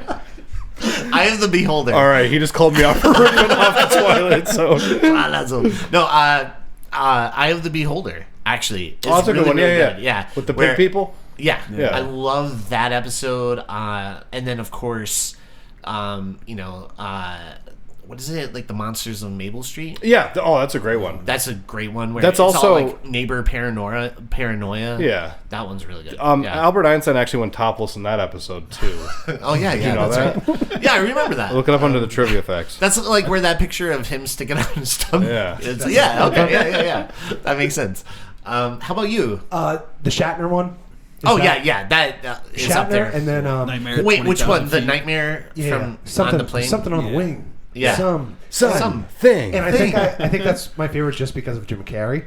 So I'm not Yeah. sure if because of that. yeah. There. But then Something on also the wing. The nickel where- machine yeah, one. where That's really she's good. beautiful, or the person is beautiful, and Eye of the everyone- Beholder, yeah. Yeah. that's Yeah. awesome. It's I like so that. good. Yeah, where you think she's gonna have like this really messed up face, and then she looks normal, and then it like reveals all the doctors and nurses, and their faces are all like Pig people. a Yes, nightmare. yeah. Deformed elephant That's manish. great, man. Yeah. How about you, Jay? I have to go with It's a Good Life. Yeah, the it's a great Burgess one. Meredith. I love that one. That's Yeah. my favorite. Only one person can have that answer. So That's it. I am not sharing we it. have to fight. But that's what I love, like all the hat tips. Burgess Meredith is narrating it. Yes. The movie. They obviously the last episode is Nightmare at 20,000 feet, and then they talk about in the car in the intro Yeah. about It's a Good Life. Yeah, and then of course the third one too was an episode, I think the one with Yeah. Anthony. Yeah. Oh, really? Okay. Yeah, and I like there are like cool like the ventriloquist dummy on the plane. Mm-hmm. That's definitely like a throwback. A little callback, yeah. And there was I forget. There's like a couple of cool ones throughout the movie. Mm-hmm. But yeah, so they're playing this game, and they bring up the Twilight Zone, and that's when Dan Aykroyd's like, "Hey, why don't you pull over? I'm going to show you something a little scary." And Albert Brooks is like, "Okay," so he like pulls over the car. And Wait, Dan Aykroyd, before you get there, can we go back to the turning the lights off game? oh yeah. Did we get there or no? Or was that? Oh still no, fun? we did. Okay. Yeah. I love when he shuts the lights off and he does it the first time. It's really scary. The second time, you can see Aykroyd's kind of getting angry, and Yeah. he turns the lights back on. And then he has this one throwaway line that I absolutely love. Chicks love that. Yeah, chicks love that. I don't think any chick ever would love that. I don't think Dan Aykroyd enjoyed that, let alone chicks. Well, so there actually were women who liked the game, but none lived to tell about and it. then okay, that makes sense. But Chicks love that. Chicks I think love that's gonna be my catchphrase from now love on. Yeah, it's just like whatever I do. Chicks love that. No, but I think like yeah. So they pull over, and that's when Dan Aykroyd's like, "You want to see something really scary?" and then he like Here's a picture of Albert Einstein topless. whoa. Yeah. No, but he kind of turns his back and we don't see what's going on. And then when he turns around, he's this monster and it attacks Albert Brooks. And it kind of pans out from the car. And then it goes into the intro, the Twilight Zone. It's very updated. So I have a question about that scene. Yeah. Did Pee Wee Herman steal that? I have that in my Do you notes. have that in I your notes? want- Okay, yes, I'm I did sorry. want to Sorry. say that. I Large did want to talk Marge, about it. yeah. With the whole large March Yeah. thing, Yeah. is that taken away from that? You Probably. think? A little Okay, hat good. tip. Yeah, I think that's a little hat That tip. is so cool. I wonder if it is. And if it is, that's even cooler. I hope so. Yeah, I love Tim I Burton's freaking like, love- no, I didn't never saw that movie. Never saw Twilight Zone. Okay, I Tim. never saw that. I don't watch the Twilight Zone. Actually, he probably is a huge fan. Yeah, he probably like is. Yeah, he's like a enormous fan horror of it. guy. Yeah, Monster films. and especially like Yeah. 40, like 30s, 40s horror films. Hey, like can- he's such a fan. stuff. Can we call him out on the show? Tim Burton, respond to us. What the You hell can is that reach about? out to us at freakquelpodcast@gmail.com, Tim Burton. Okay, he's gonna get Let right us know on you. that. Let us know you, coward. But anyway. And then yeah, we have this awesome intro, and it's like they definitely put a lot of the money into the graphics to update like the intro with like the equals clock MC and, squared yeah, with yeah, the 3D, like yeah. the 3D model of like a body. Yeah. And then we get this awesome narration from Burgess Meredith, who was in a few episodes of the original show, and what a perfect person to get to like narrate. All you had to say was, what a perfect person. Yeah, what a That's perfect it. person. Yeah. He's I such love a great Burgess guy. Meredith. Yeah. And I thought it was weird, like maybe uncalled for, that he went into the penguin a little bit, and he was like, "Welcome to the Twilight Zone."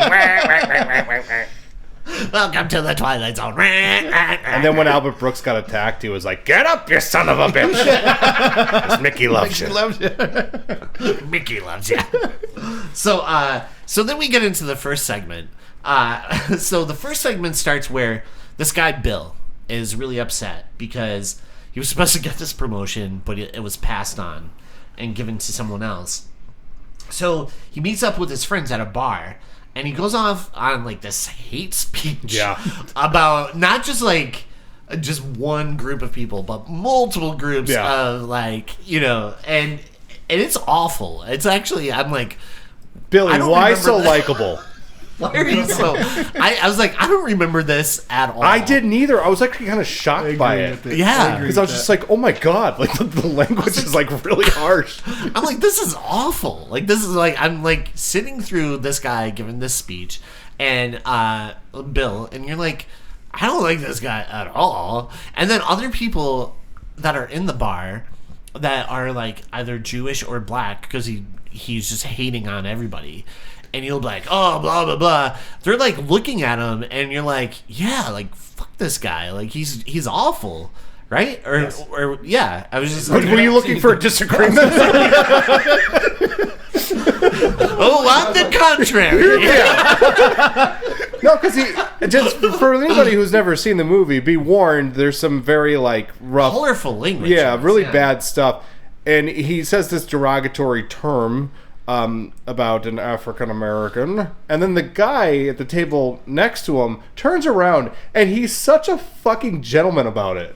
Yeah, he really is. He's like, you got a problem? And then the guy's just like, "Rah, rah, rah," and he's just like, okay, I'm sorry your friend's having a bad day. And I'm like, I want that guy to be my friend. that guy There's rules. like such a like warmth to that guy. And even the friends are like, at first they're like, haha, right? And then eventually they're like, fucking Oof. chill, man. I know. Like, God Jeepers. damn it. Mm-hmm. Like, why are we hanging out with this guy? He pays the tab. Yeah. So Bill, It's my wife's brother. it's just so Bill steps out of the bar and straight into the like Nazi Germany, right? We see like all these Nazi flags and everything, and he's walking down the street where these Nazis end up asking him like if he has his papers or ID. And he's just like, oh, and I have this. And they look at the master, like, he has, like, a credit card. And they're like... It was actually a master race card. Oh, of course. Nice. Right? That was right there. It was a MasterCard. Oh, God. Beautiful. So, Thank you for joining us on Freakquels. so they end up chasing him down the street. And one, like, shoots him in the arm. and he tries to find a hiding spot, and he finds one in a garbage, fittingly so, because he sucks. And then he comes across this family, and he's like, "Hey, could you help me? Can you help me?" And they immediately sell him out. They're like, "Hey, over here!" And so the guards all run, and he steps out onto the ledge, and that's when we see these like soldiers taking turns, like trying to shoot at him, to the point where he ends up falling off the ledge and into a creek, into the hands of the KKK. I have a question for you. Yeah. Just something I want to know. Do you ever think there was a point in time where the Nazis were like, history is going to love us? Yeah. Do you know what I mean? No, because like there's cannot be a more despicable group of people that have ever existed. It's fucking awful. And I'm wondering sometimes, I'm like, did they see themselves as the good guys? Yeah, how do you like justify that? Right, yeah. You know what I mean? Are we the baddies? Did you ever see that skit? No. There's a skit of a comedian where there are two German officers and they're talking back and forth and they're killing people and stuff, and then at some point he just looks at his partner and goes, "Are we the baddies? Like, are we the bad guys?" It's like, yeah, man. Yeah, we're the bad guys. I just want to say this about prequels as a whole. We don't like Nazis, and we don't care who knows it. Yeah. Or the KKK. Yeah. Really, any hate group can go fuck themselves. Should that be our first T-shirt? Frequels, we don't like the Nazis. We don't care who knows. And even smaller, like, subtitles. Or the KKK. Or the KKK. But no, so he falls off the ledge into the hands of the KKK. When he landed, he yelled, "Acht, mein Keister!" I wish he did. That's a callback. Act. So he falls, and he falls into the hands of the KKK, where the evil John Larroquette from Night Court is about to kill him. But Bill kicks them, and one of the members, like, he kicks into a burning cross, and that KKK member, like, just goes up in flames. Yeah. I wish his last words were, "Oh my God, is this what I've been doing to people?" This really hurts. Jeepers. Wait a minute. But then... what did I do to deserve this? Oh, right. Oh, yeah. So as Bill, he makes a run for it, he jumps into the lake, and these guys are just, like, shooting shotguns at him, and he dips into the water, and when he jumps back out of the water, he's now in Vietnam. And that's when, you know, these soldiers, he comes across these soldiers like, hey, help me. And they don't waste a second. They just, like, start shooting their machine guns at him. Yes. And he, like, takes cover in the water, and that's when someone throws a grenade, and he's like, uh-oh. And it lands, like, right next to him. And he was just like, I wish he like looked into the camera and was like, "What a day!" Yeah, what the fuck? I think the grenade part might be my favorite scene. Yeah.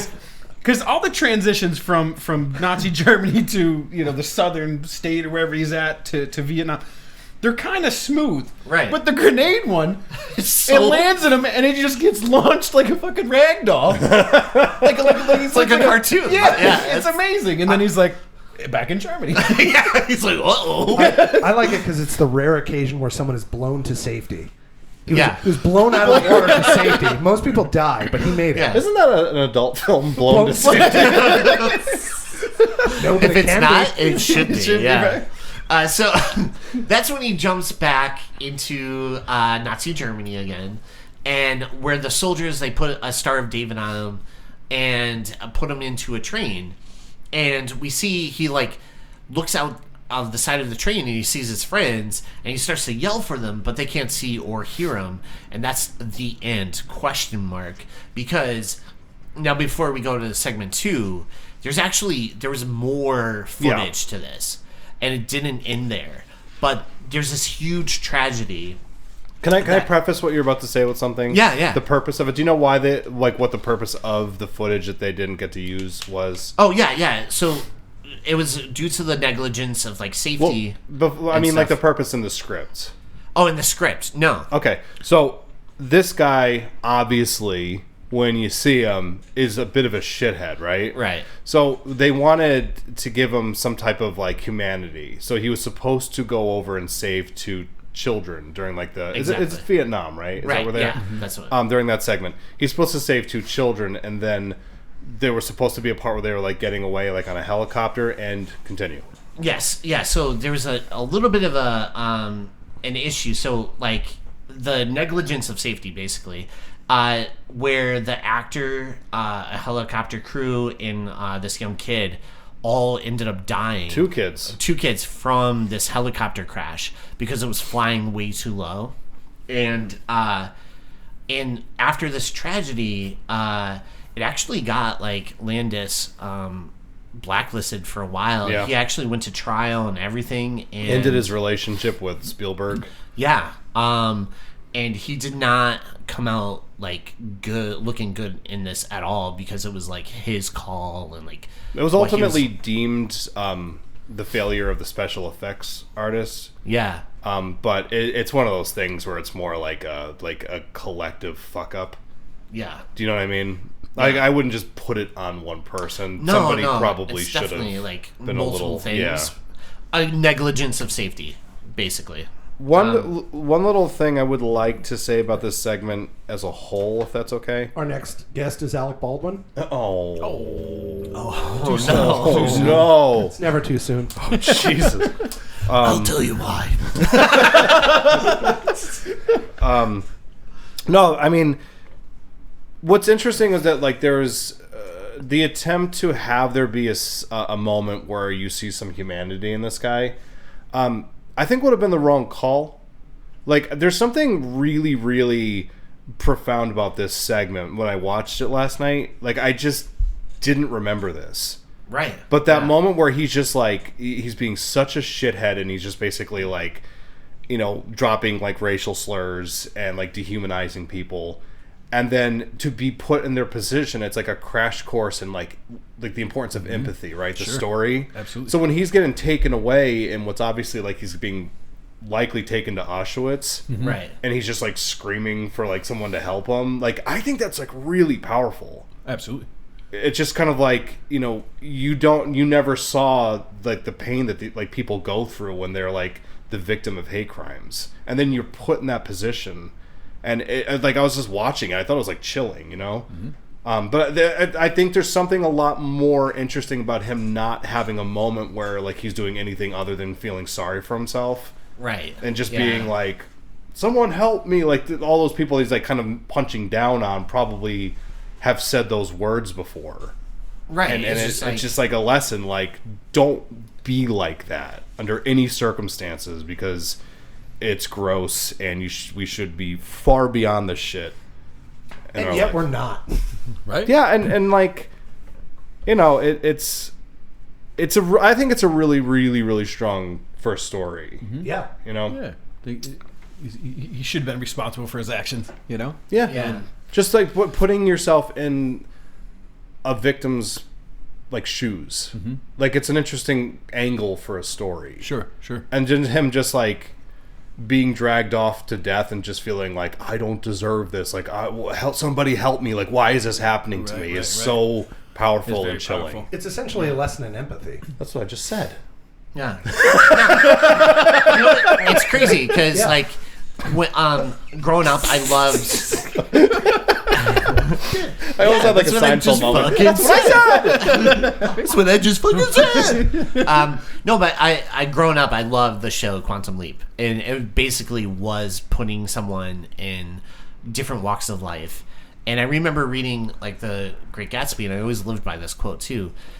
Nick talks about his father and like gave him this advice where whenever you feel like criticizing anyone, just remember they haven't had the same opportunities that you've had.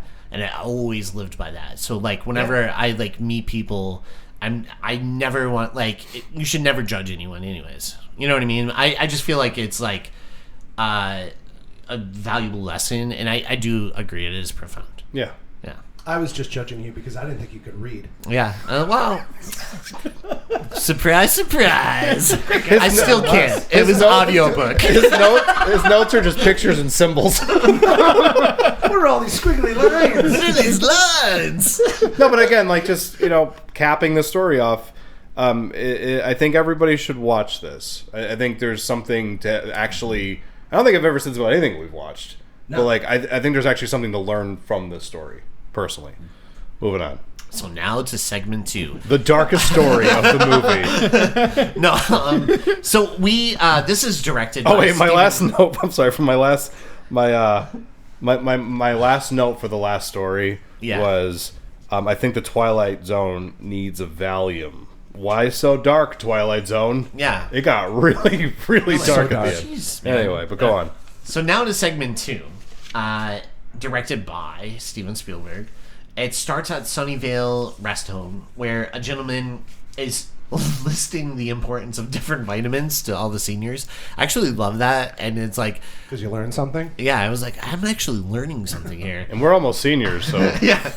And so, that's when we see like this new resident, Mr. Bloom. Please do not skip over the cat or the parakeet.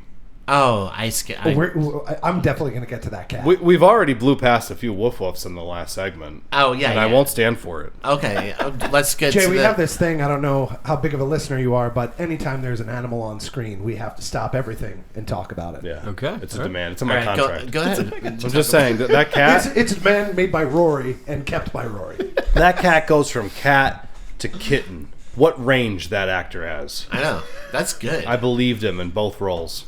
I've never seen a cat do that before. No. Yeah.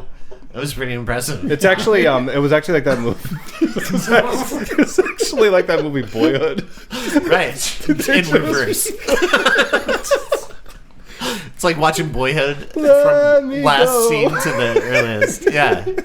Just rewind. Yeah. And you're like, wow, look at this kid shrink. They're like, Mr. Spielberg, this is a tremendous waste of resources and people's time. We don't need to see the cat grow up. We do. This is important to me.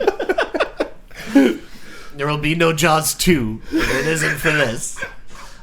So we see, Mr. Bloom, who's played by Scatman Crothers, who is Friend of the such show. a charming, lovable guy. Like, he has such a great smile. And The Shining as well. Yeah. The movie we covered. Hey, listen to our Shining One Flew episode. Over the Cuckoo's Nest. He's in that, too.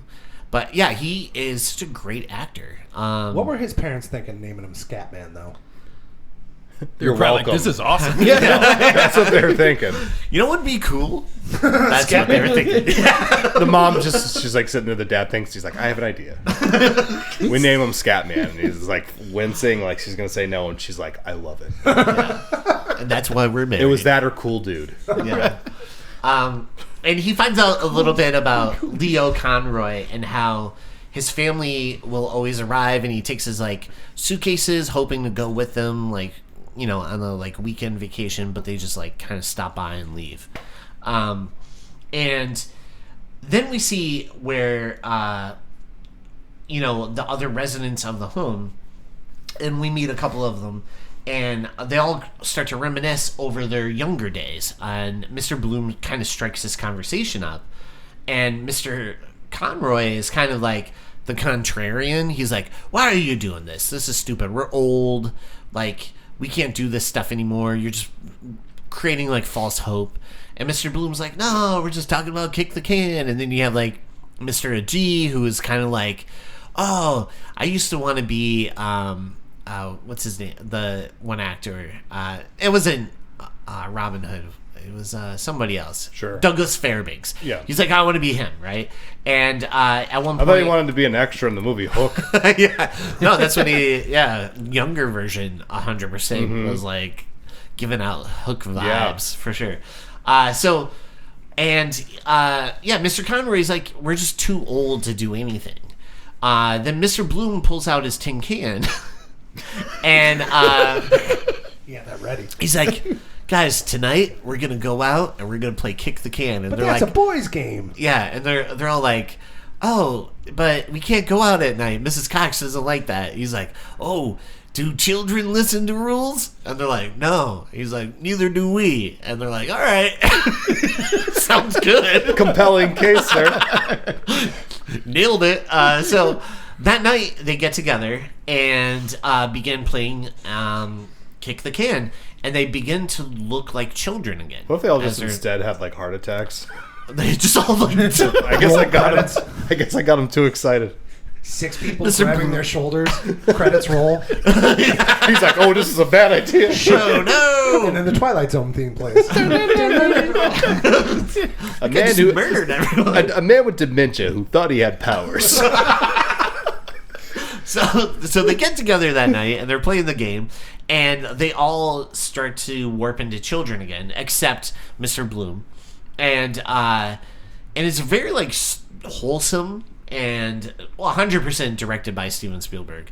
Especially like every time those bubbles would come up randomly, I'm like, oh, that's such a Steven Spielberg thing. Some of the perspectives were amazing. Yeah. Like when Scatman comes out and they have the Sunnyvale archway above him and it's got like that worm's eye view almost. Yeah. It's like, it's awesome. It's so good. That was one of my major notes I made on that episode was the perspective. Spielberg might make it, guys. He might. He's another one of those ones that might make it. I don't know. We'll see. Some of the like foreshadowing, like when the guy's getting, rejected by his family. Right. There's kids playing Kick the Can. That's very subtle. Yeah. Off to the side. I was like, just I don't know, I like that stuff. On that part where like the parent, like where his kids show up, did they have to drive there to tell him that he couldn't come home with them? And I'll get out of the car and be like, nope, sorry. It's like they kids. drive up to the old folks' home. It's a lot of work. Sorry, Dad, you can't come home with us. But you made me pack my suitcase. And the worst part is they phone do call this would all the suffice. Every time. weekend they do it to him. It's probably the thing. Well, we're gonna go deny Grandpa, and then we're going for ice cream, kids. Come on, Kids, look out the back window as we drive away from them. Great wave. And wave. Make sure to wave so it really sinks in. Let me know if any of you see a tear. More tears, more ice cream. Each tear's another scoop. You gotta earn those sprinkles, kids. All the kids become, the old kids become unsure about being young again. And Mr. Bloom tells them, he basically has accepted the fact that he's young in mind, but doesn't mind being his age. And so all the kids start to reflect about, I don't want to go through the heartache of losing people again, or like I want to go to school. Yeah, like I don't want to go to school. Yeah, the one guy straight up is like, I don't want to fucking go to school again. Everyone else has like actually like good reasons. I don't want to deal with Mr. Hand again. But then so all of them kind of agree, right? Like let's like move on, except AG, right? Like he's the only is the only one that's kind of like, no, I kind of want to stay a kid, right? And so Mr. Bloom tells them if they go to bed, they'll wake up as adults again. And I like when they all go into the bed. I wish he said, if you wake up. If you wake up, you'll be adults again. So You're lucky. they all go up to the bedroom, and I love when Conroy wakes up and he sees all the kids, but they use that like pin lighting on his eyes, like the old school like Dracula thing. And I was like, oh, that's so cool. It's so, we don't see that a lot anymore, and I feel like it's so effective in film because it really like pays off. Like it's so good. But anyways, he's seeing all the kids and he starts to like freak out, and then he sees like Conroy, who is still like a young kid, Conroy sees a G who's like still a kid, and he begs him. He's like, take me with you, I want to be young again. And the kid's like, no, sucks to be you. Yeah, your destiny is to be an old man, right? And You're rejected by your family. Over and over and over again. And he's just like, okay. I'm like, how is it like that kid's like calling all the shots now, like the kid from Hook? Because the script said so. I guess, yeah. So we see he stays behind, But the next day, we see that, Conroy is outside. He's playing kick the can again. And Mr. Bloom's sadly just in by the himself. yard by himself, kicking the can around. They're all laughing at him. And all the older, other kids that were now adults are young at heart again. Yeah, and their families all want to be around them. Yeah, they're like, we're going out with our families today. And he's just That guy's just like, oh. playing kick the can by himself. And Mr. Bloom know walks what kind of down. ice He's just cream like, he gets it. He accepted his fate. He fucking gets it. And then we see where he kind of Mr. Bloom just walks down around the corner to another home, right? Like a retirement home. And they're like, oh, Mr. Bloom. He's like, yep, I'm here to check in. And you could see all the older folks are kind of drained here. They don't have the youthfulness of the Sunnyvale. And I thought that was a really good segment. And that's the end. I like the end when it's just like, what they didn't know was that Mr. Bloom was on the Megan's Law website. What a truly cruel power to give a man. Jesus. How did I know you were going to go there? He was just waiting for it. Can you sign this paper to let everyone know? What is that paper for? Don't worry, just sign it. Just sign it. It's cool. It's not a big deal. Don't worry. But I just have to let everyone in the neighborhood know that I'm here.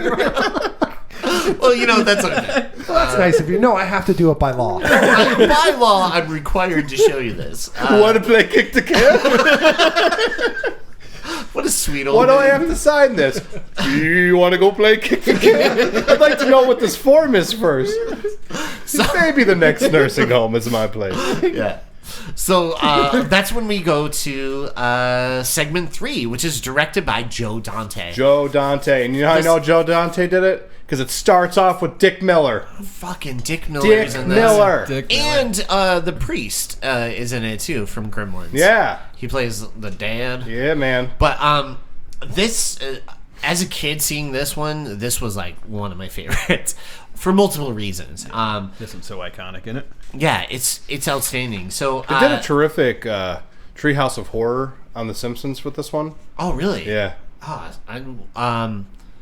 That's cool. I am so fascinated by the directing in this. Yeah. And art direction and some of it special kind of effects reminds and me a stuff. little bit when they go upstairs in the house. Kind of Yeah, reminds me a and little all bit the like doors. the Cabinet of Dr. Caligari. Yeah, Like that, yeah. some Things a German little jarred, expressionism. yeah, man. Yeah. There's a lot of really cool artistic choices Yeah. in this.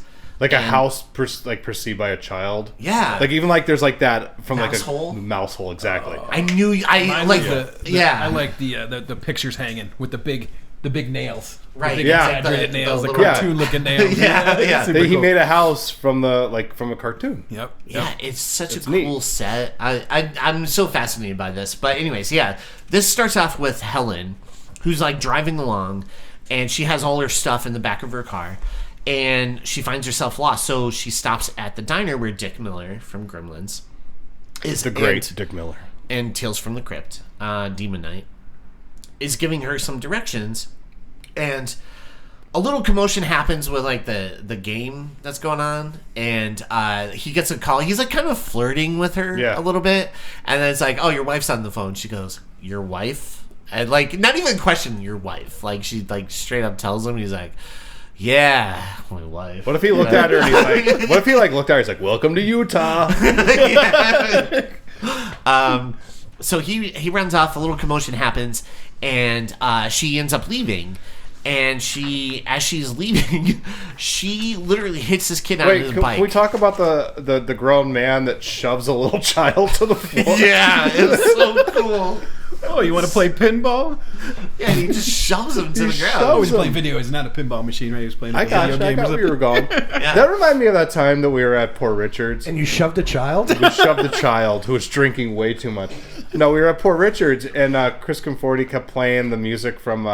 Oh, yeah. You remember this? Yeah, from Titanic. Yeah, but It was Rose's theme. It wasn't There wasn't a Celine song, Dion. yeah. There's no singing. It was just a... Yeah. Yeah, you know the da da da da da, not Mission Impossible, but you know I was what going I'm to say, talking about. that's not Titanic. I believe it's called a motif. something. But Yeah. He just kept playing it on his phone, and at first people were like, "Oh yeah, that song," and then it played like 3 or 4 or 5 more times, and then people were just getting like really annoyed. Yeah. So then the bartender eventually just got real pissed off, and he went over and he just ripped the cord out of the wall. No, it was a random patron. It wasn't a Oh, bartender. that's right. It was like that one guy. Yeah, because DJ, the bartender, because they're like, "What's going on with those group of people over there?" Do you remember this? And we're all laughing, and there's maybe like 8 to 10 of us, like just. Chris and Lou was there, like, and we're all like laughing, and we have like tears in our eyes, and everyone else in the bar is like literally upset. Yeah, like, they're livid. livid. That guy, he came over and tried to talk to us, but he was like talking through his teeth at us, like, Yeah. you He's guys that think mad. this is it's funny, right? He was like white knuckling the bar, like. But yeah, we ended up having this music going on, and eventually even DJ, the bartender, goes, "Oh, don't mind those. They're really like they're theater stupid. kids. They're like artistic and stuff." That's what he said. They're wrestling team. Yeah. It was just but eventually this girl just went up and she just was so sick of it, she ripped the cord out of the wall. It was awesome because it made like this real funny popping noise because the music was like, Right. It made the feedback sound of like getting unplugged. It's like, yeah. For listeners, this is the same asshole that came into Three Jacks and played Christmas Shoes 5 times in a row and then left. Correct? Am I wrong? Yep, that's Yeah, our That's the same friend. asshole. Got it. yeah, That's our friend yeah. Chris. So if it happens, you know who to kick out. I do know. And you know what's funny is, Vince, you thought it was me, and I you were did think yelling it was at you. me, and I'm like, it's not me. Everybody in the bar was pissed. That would be really They were funny. livid. That'd be funny if you were yelling at him and you're like, it was him, and you look over at the doors closing. He's gone. Anyway, back to the stupid. So, she's backing out, and she hits this kid on his bike, and seriously, like, rails this kid. I was like, holy shit, like, that looked like hardcore. And she backed over him, and then Front wheel was bent in half. It looked She might as well as finish the job, because she, like, rails the kid. she's like, I don't want to fill out paperwork today. I was like, I had to like rewind, and I'm like, how was this okay on this movie? Like, she just like backed into this kid, and I'm like, I was so surprised. He by was. the stunt I can work. explain this. He was actually an orphan owned by the studio. Oh, okay. It's a different time. It So was they a were different able. time. They were able to make him do things. But she destroys his bike, and so she offers him a ride home. And the kid introduces himself as Anthony. And on the way home, he's like, "Yeah, today's my birthday, but none of my family cares. They hate me." And she's like, "What?" Yeah, Oh. I get it. Yeah, and it's like, I can relate. Dark line.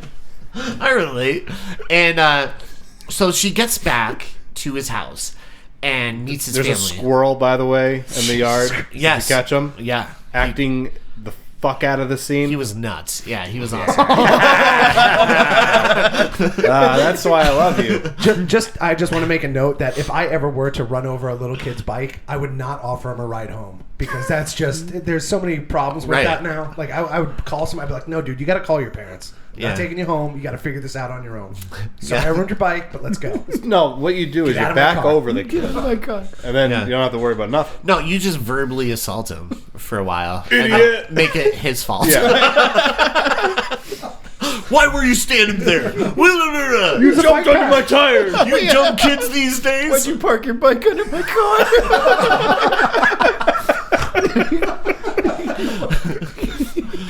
What's your fucking problem? But yeah, so she gets there. She meets his family, and is invited immediately for dinner. And the family is like off, and she could even tell like there's like some odd stuff going on, because there's like this uncle who looks like he hasn't showered in about a week, who's like has gray hair. He's kind of messy. And then the parents seem like they're like straight out of the 50s, and then he has a sister who is Nancy Cartwright, Nancy Cartwright, yeah. which is like Ethel. awesome. Bart Simpson. Ethel. And Who weirdly enough gets trapped inside of a cartoon forever. I know, it's really funny because her ironic, last right? lines are like, "I'm gonna be trapped in a cartoon forever," and it's like, oh no. Well, Is she was just really talking about her career. Which is fine. like Yeah, I mean, like, I would like that Bart Simpson money. yeah. Wait, EJ, do you know who you're talking about? The lady who does Bart Simpson's voice? Yeah. Do you know who her Carter. niece is? No. Sabrina Carpenter. What? Wrap Are you your head- serious? Yeah, wrap your head around that. What's going on with that family? Talent. That's Holy all I can crap, say. yeah. That's Right, sorry, crazy. moving on. Yeah. I just had to bring in my teen pop. Wow. reference What for a, the day. thank you. You're welcome. Oh, by the way, I like your Sabrina Carpenter shirt. It rocks. Please. Okay, go ahead. Motherfucker. So, anyways, as she's like touring the house, she notices some like odd things. Like there's picture frames of the family, but like they look like they're cartoon. Like they don't have like faces necessarily.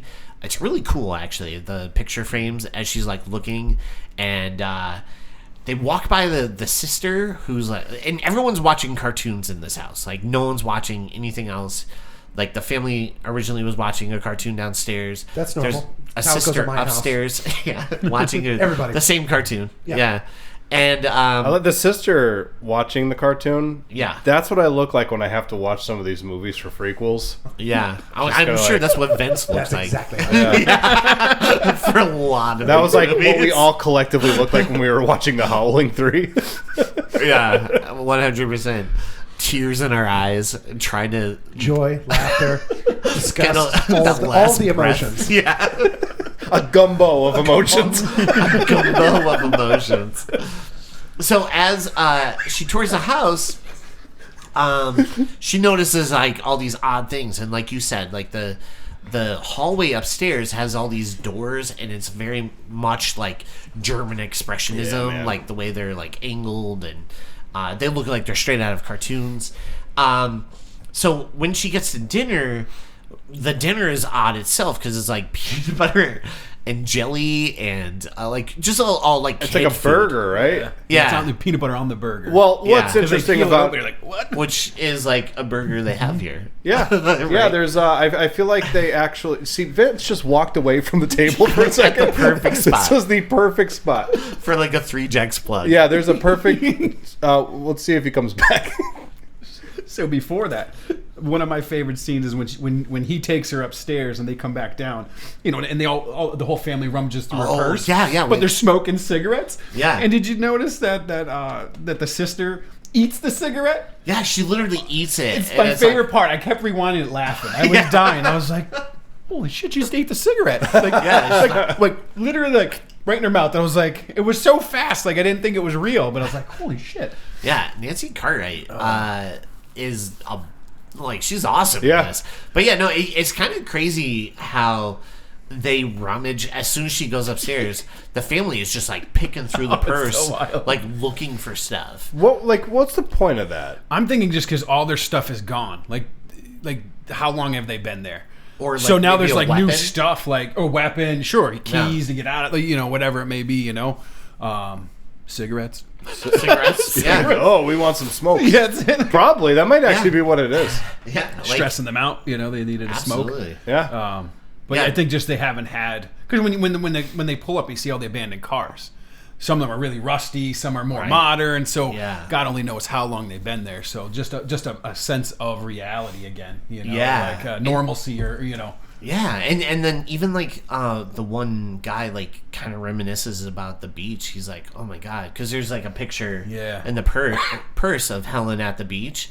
He's like, oh my god, I forget what that's like, you know. Maybe they're just like rifling through her bag for like glimpses of normalcy.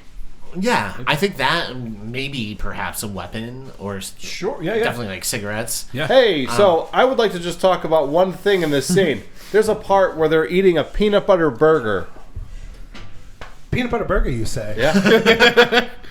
What other? Which seemed ingredients kind are of there? like in this movie, it seems like it's supposed to be like, wow, what a wacky idea, what a No, crazy kid. It's not. It's possibly one of the best-selling burgers at 3 Jacks Burger Bar. Is that coming up? I believe so. It'll be in the month of February, and it's called the Lunchbox. It is an 8-ounce beef patty stuffed with peanut butter, topped with pepper jack cheese and homemade bacon jam. If you didn't hear me, let me say it again. Hubba, 8-ounce beef patty stuffed with peanut butter, topped with pepper jack cheese and homemade bacon jam. delicious. Would- Sweet, salty, everything you want in a burger. Would you say Anthony would approve? Anthony would love it. Anthony would approve. I think Yeah. you should rename it the Anthony Burger. Yeah, or the Twilight Zone, the movie. We're calling it the Anthony Burger now, and people are going to be like, what? What happened to the lunchbox? It's not there anymore. It's now the Anthony Burger. Who's Anthony? We named it after a little boy. That Vince hit with his car, and he wouldn't give him a ride. So this is it's just. But anyways, Helen is basically, she's like, I gotta get out of here, right? And everyone's like begging her to stay, and then Anthony forces the uncle. He's like, you can't leave. My uncle is about to do a magic trick. That guy looks like he likes the bottle. Oh, yeah. I mean, he looks like he's probably been there the longest, for sure. You know? A guy who looks like he gets fired every day. Yeah. Oh, yeah. That's the kind of look he's got. He looks like Bill, but like a less racist version of Bill from the beginning. Looks like he runs an after-school program for kids that are about to get molested. Oh, I'm about to. jeez. About to. So he's doing Some of you it? are going home to some shit. That means he's doing it. It's a hell of a course. So anyways, we see the uncle. He's doing some magic, and he pulls out a bunny, which he's like, "Oh wow, Bunny actor And right then there, pretty the good. second one, There's a that pops goldfish up- also. I'm just not going past that. Oh yeah, Mom, what's Suck on that goldfish. but the second bunny that comes up, like that creature, It's the coolest fucking it's thing so ever. freaking looking. It's awesome. And do you know which makeup artist did that? Rob Bottin. Rob Bottin? Yeah. I like Rob Who Bottin did quite a bit. the Thing, like Yeah. the makeup for the Thing. Oh, nice. And You say so? yeah, he. It kind of has that sort of thing about it, doesn't it? It does. It does It's like- remind you a little bit of the Thing. right, that like weird the jittery dog kind of almost thing. creature, and it's Yeah. like the way it's like shaking. Yeah, and, that like, jittery thing, man. It's so good. But yeah, It's his, like a 6-foot hairless bunny rabbit. Am I right? yeah, It's, yeah. And it's just got like little bits of hair, like it's balding. Yeah, it's Yeah, creepy and as hell. super sharp teeth Yeah. and all like proportionate. Like there's nothing on it that like looks like it would be human or Make any sense. have any like animal anatomy. It's all disproportionate and cartoonish, and You just eventually- described my physique. It's like the physique of Rory. Yeah. yeah. Jay, do you like stuff like that when artists get to do things like that, where it's just you have an idea and then they're given the freedom to just like make it as creepy as you possibly can? Oh, absolutely. Yeah. Jay, can I give you a 100%. request? Give me a request. So, on someone's back, you tattoo that bunny. Oh, I'd love to. Just trust me is what you'll tell them. Exactly. At the end, you get a mirror. Go check it out. Check this out. Fucked up bunny. Yeah. Listen to And everybody would Freakquels. be like, I love it. I love it. Yeah. Adorable. I want love John Lithgow on my back. Yeah. Yeah, that would be cool. I think everyone does. Wait, Yeah. do either of you have tattoos? No, you don't No, have a tattoo. I You don't. don't have a tattoo. I'm too indecisive. Jay, do you have a tattoo? I'm actually Jay's worst nightmare. I'm too indecisive. No. Because I would go in and I'm like, I don't know. How man. how about the three of us all go get Freakquels tattooed? We get the logo, Oh yeah. and Rory can get a little Raven View one. I'm like 99% scars. If you can help me out. Moving on. So Helen, she is trying to peace out, and that's when it's revealed like Anthony is basically forcing everyone to stay there, and he can make anything happen with his mind. And as Helen goes, she drops her purse, and we see where this note falls out, calling Anthony a monster. And the whole family, they're like, I didn't do it. It wasn't me. And the mother is like, oh, no, it's not me. And then the father The goes, demonic bunny was smoking a cigarette. He's like, all right, it was me. it was me, right? You think I'm a monster? Look at that kid. No, but like he is like, who wrote this note? And I love the father like sells out the daughter sister- like yeah, the right daughter, away. yeah. Right, instantly. Yeah. I just want to say that I know, like, I have friends that have kids, and let me tell you, a 6-year-old that runs an entire house, I've seen that, and it is terrifying. So I understand. Is this like a metaphor? This 100%. This is a metaphor. People who don't know how to raise their For kids? that, yes, 100%. And it, Oh when my you gosh. can't wait to leave that house. So yeah, this all makes sense. That's the kid you back over. That's and leave. That's the kid you put under the car. And then reverse. You drag him for a city block. But we find out that it was Ethel, the sister, played by Nancy Cartwright.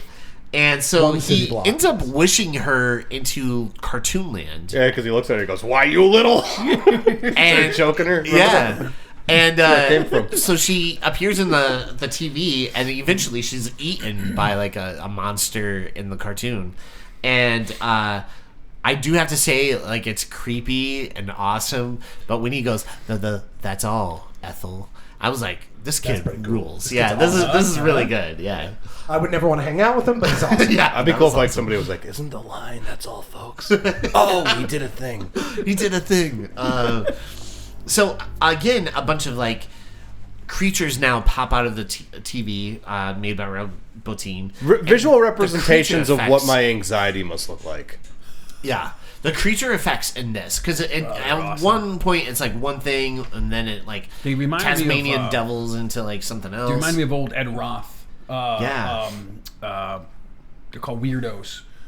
So Ed Roth was a car builder, but he was a wacky artist. But he would draw these like big-headed monsters driving hot rods, and they were so think I reminiscent. The remember one those, character yeah. is, and the tongue's hanging out, and there's flies flying around. Yeah. Like Raph. Awesome. It looks like the character I Raph. definitely know what you're talking That's about. an Ed Yeah, Roth character.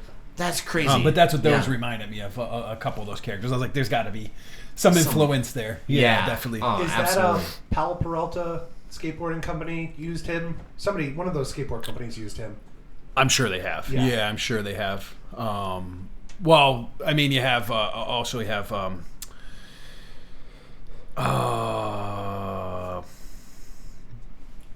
We're gonna edit all this out, so take your time. I hope so. Jesus. It's all staying in. Yeah, you suck, Jay. Get out of here. You have a really cool with the tongue. I'm trying to think. What Yes, that- and that's the artist I'm trying to think of. That's okay.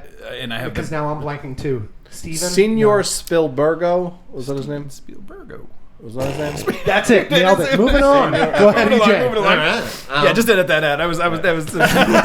No, it's all gonna stay. No, but I actually know, like, as soon as you started saying that and they're driving, like, vehicles, I can picture those creatures. I remember seeing them everywhere, especially, I think it was, like, the 90s, right? Well, 2000s? they were from the 70s, but they did a Oh. resurgence of them. You Yeah. know? So if you know what he was talking about, how come you were looking at me, shrugging and shaking your head like, "What's he talking about?"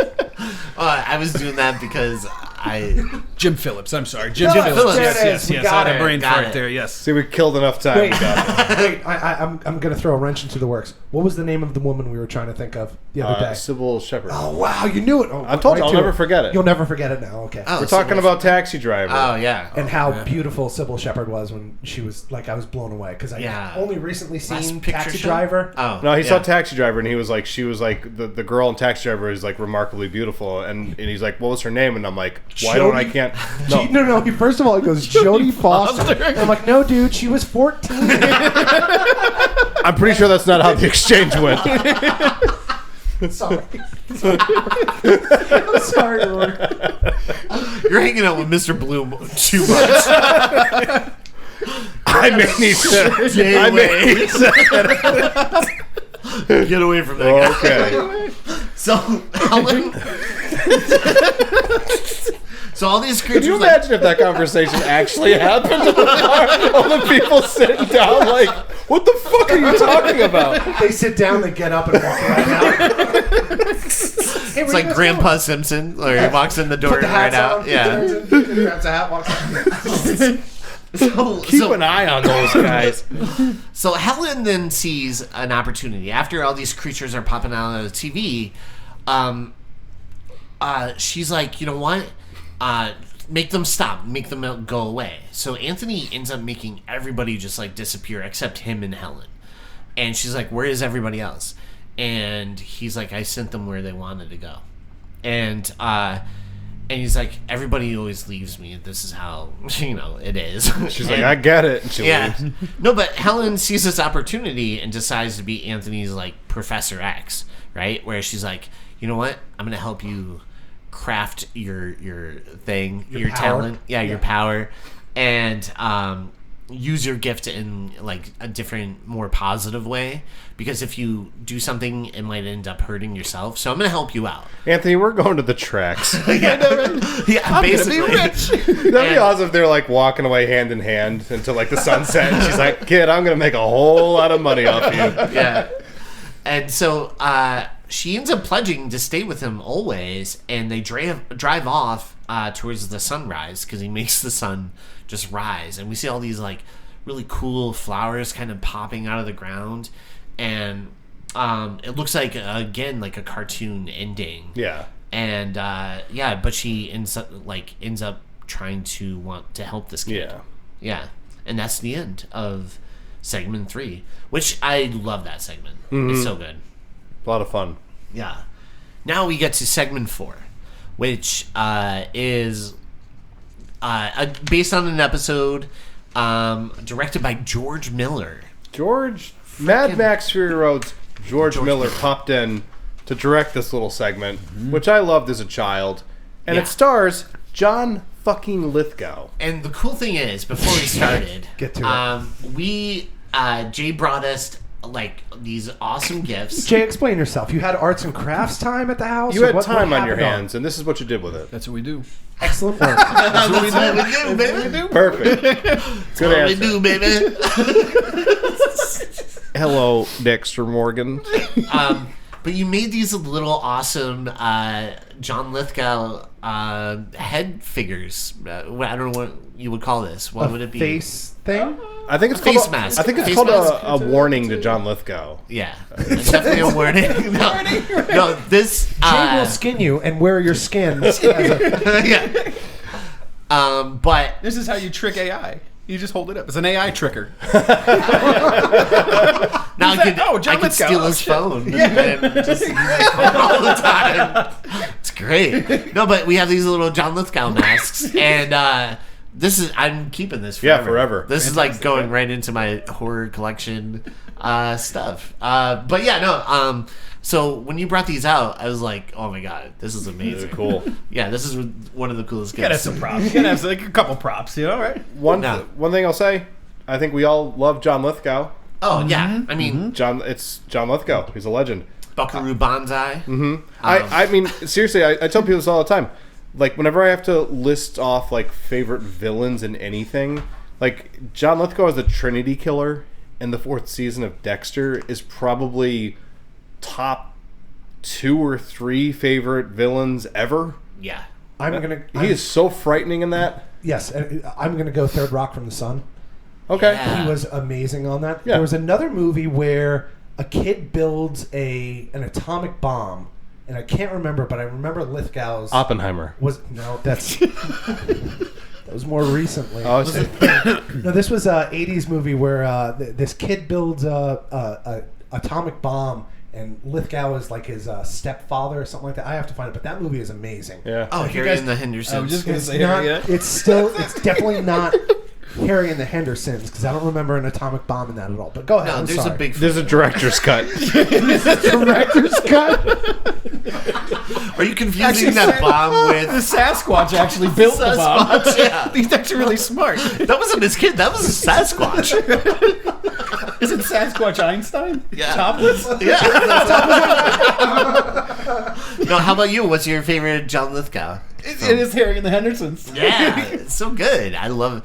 I liked him in, Satchenheimer. Squatchenheimer. Yeah.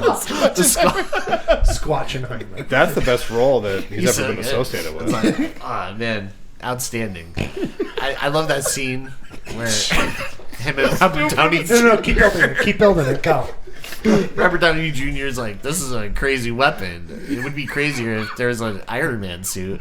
And Squatchenheimer goes, I feel like I made a mistake.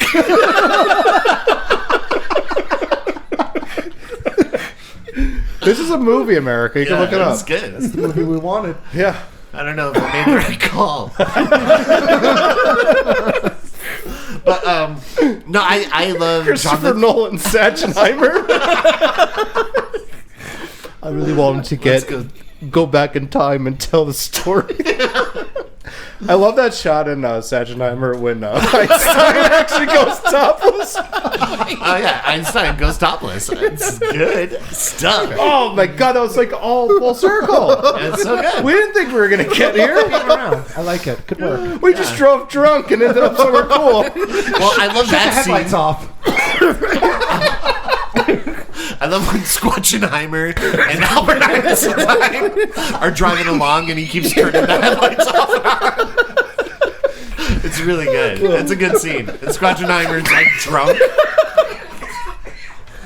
Yeah. He shouldn't be driving, but he has his vices. That's what all great creators have. Vices. He's a real prankster. Yeah, he's a real prankster too. Oh god. Yeah, so this segment The movie by George Miller stars John Lithgow as Mr. Valentine, and he's an author and has a severe fear of flying, like a phobia for sure of flying, and he's freaking the hell out, and he's like in the bathroom for like the start of the flight. I just want to say that a fear of flying, part of a fear of flying, because I don't know why, but I read stuff about this, the start of it is claustrophobia. So I don't know if you've ever been in an airplane and been in the bathroom. So to start the scene there, where it's literally the most enclosed place you could be in on the airplane, and you feel like it already sets a tempo of like a stress and anxiety before you even get to anything, because the first scene is the bathroom door close up, and it's like you're already trapped, which I thought was really cool and it kind of sets the tone. Kind of sets the tone for what's about to come. And that's so true. Like, what a great way to start that segment, because he just feels so confined and trapped. And like, and that's the fun thing about a plane is once you're on there, you ain't getting off until they land, or you jump out of it, and you don't. Unless you join the Mile High Club. I was just gonna say you can get off. You guys.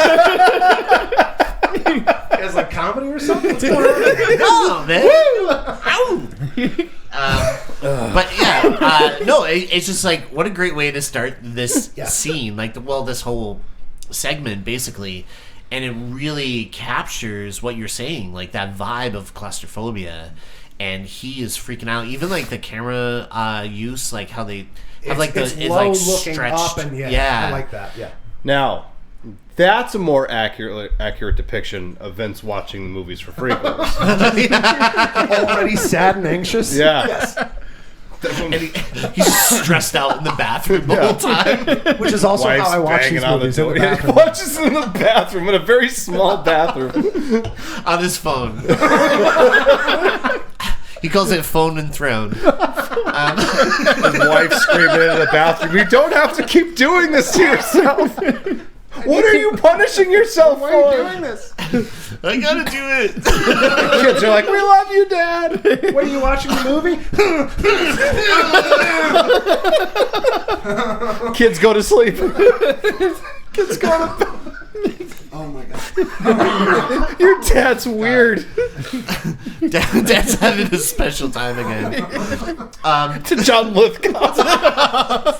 Every time. Every time. I mean, I don't blame you. But John Lithgow, what a guy. Yeah, what a stud. So John Lithgow, he gets to a seat, and Did you wish that he sat next to that lady from Freddy's Dead? Oh yeah. What up? Yeah, Don't be a... Yeah. Yeah, she's great. Yeah. It's actually very lighting-wise, and the set very similar. Yeah. That first, I think it's like one of the first scenes in Freddy's Dead. We'll cover that movie someday. Oh hell yeah. But yeah, he gets to a seat, and even the stewardess is like, sees how he's freaking out, and she's like offering him drugs. She's like, "I normally don't do this, but you probably need drugs. You need crack. you need to calm the fuck down." She looks at him like a Doberman retriever that's like a service animal. Like, this guy needs drugs. Let's calm him down. Like, he's gonna bite somebody. I don't know what's gonna happen. And she's like, and the other one comes along, and she's like, "Oh, microchips." And what was the name of the book again? It should have been Tech War.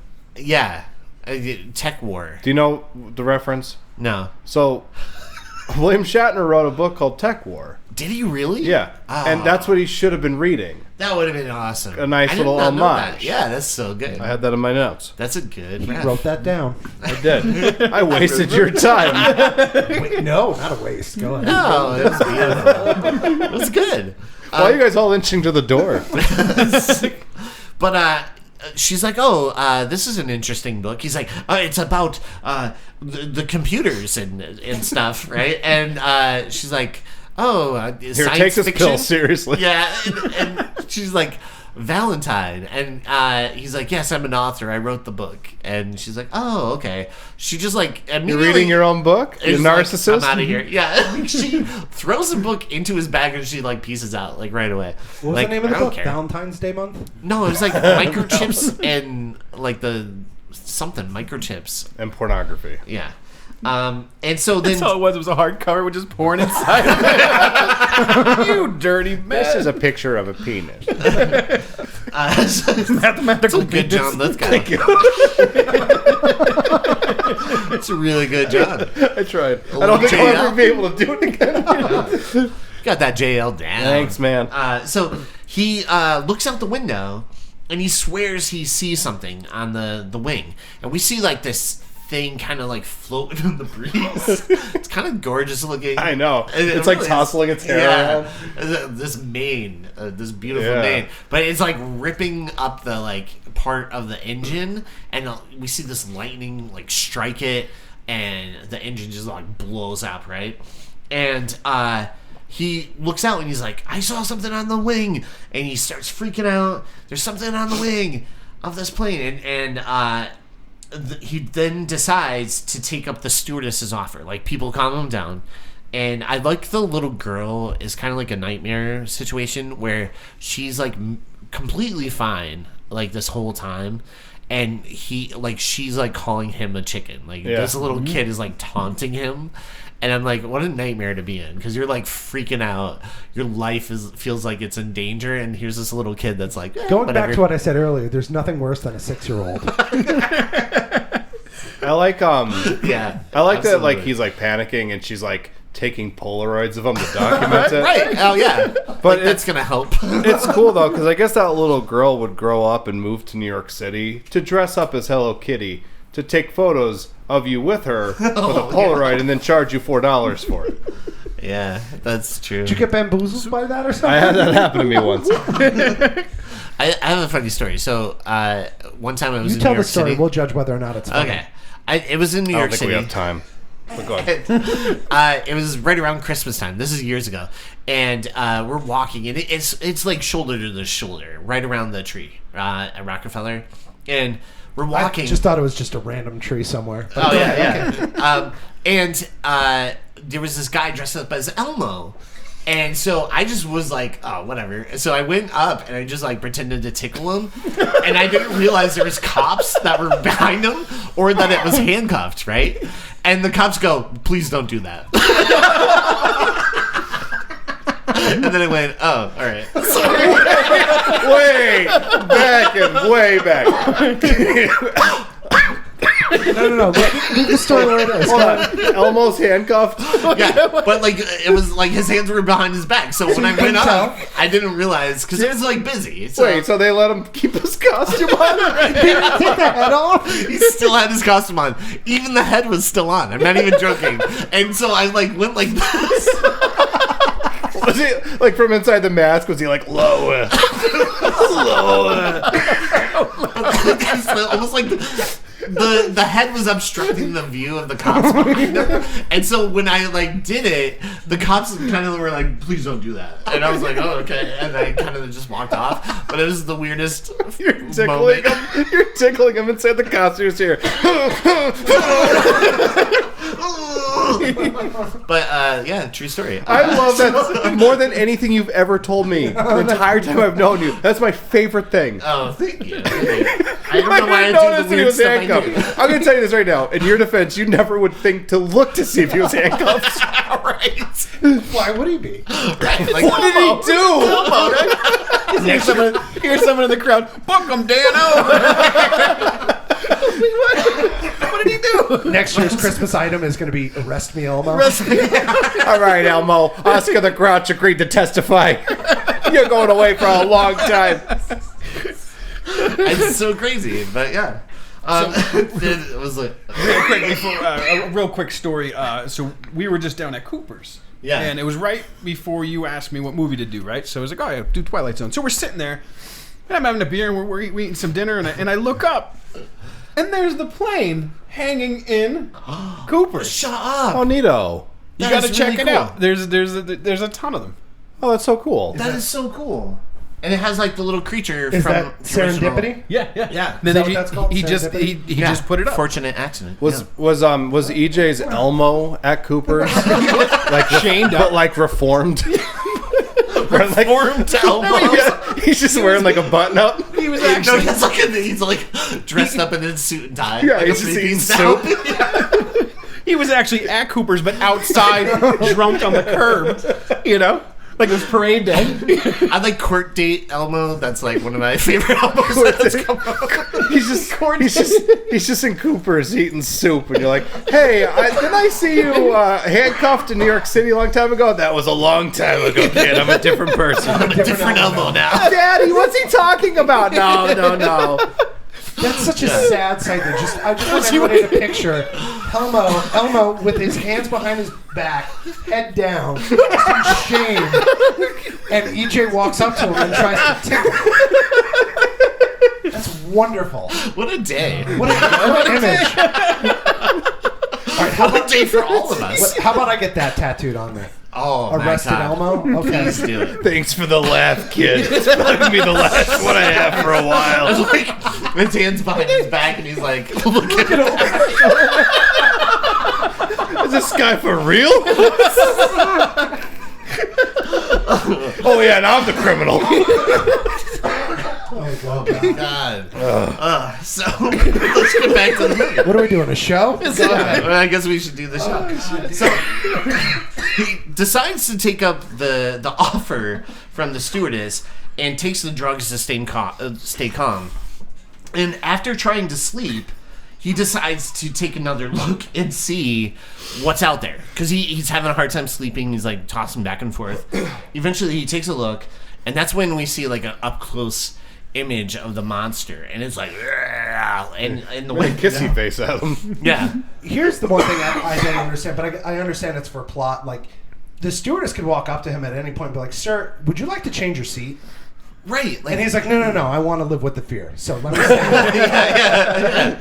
Like, hey, why don't you take an aisle seat? Yeah, this movie could have been over. Yeah, Done. I'm sorry. Why don't you sit in the aisle or with the captain or something? You might be okay. We're gonna put on the Flight movie Alive. Hope you guys like Twilight Zone. We're gonna watch the Is that about the team that eats each other? The very same. Or true story. But yeah, so we see where after he sees this creature, he starts to freak out even more. And where at one point the pilot and the U.S. Marshal on the plane, they're like trying to talk him down, but the pilot especially is like, hey, calm down. It's just like you're claustrophobic, blah, blah, blah. And he's like trying to talk him down. And then we see where the plane hits like major turbulence. It's like, basically like jumping up and down at this point. And John Lithgow sees the creature again just ripping apart another engine. Because at one point the captain's like, yeah, it's true. One of the engines went down about 18 minutes ago. But we have 3 others, and there's no way anything else could happen at this point. Absolutely nothing. Right. No possible way will this go in any other direction. The chances of that and having an author that wrote about microchips on this plane is so slim It's to none. so slim. Let me sit down next to you and tell you all the things that'll happen before we lose another engine. But the turbulence gets worse, and he sees this monster, and And I thought it was weird when the creature sprayed its mouth and yelled, "Witness me!" What a day! What a lovely day! Witness me! And it just blew out an engine. Well played.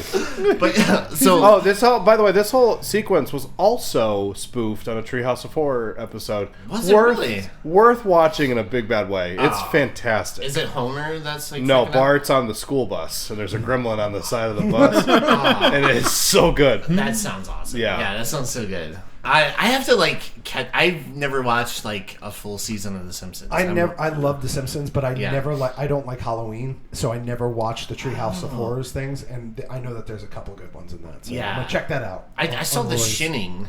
The Shining. Did you ever Yeah. see the Bram Stoker's Dracula spoof? I think I saw that That one too. is so good. Does that star Lisa? Yeah. Okay, I think I saw that. Yeah. That's pretty good. Yeah. Which is the one that Mr. Burns makes that joke. It's like, normally the blood gets off on the 3rd floor. I think that's season 6. That's season 6. I saw that episode. That's too. a really good one. Yeah. That's so good. But yeah, so at one point, the John Lithgow and the monster come like face to face, and it makes like this really funny gesture because it looks like it's kind of cute looking, but also terrifying looking. It has like it's almost like Sam from Trick or Treat. Yeah, it's like I cute gotcha. but also terrifying.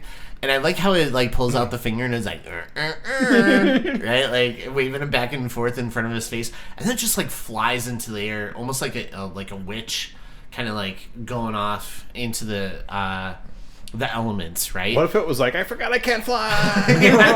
Oops. Roll credits. No ticket.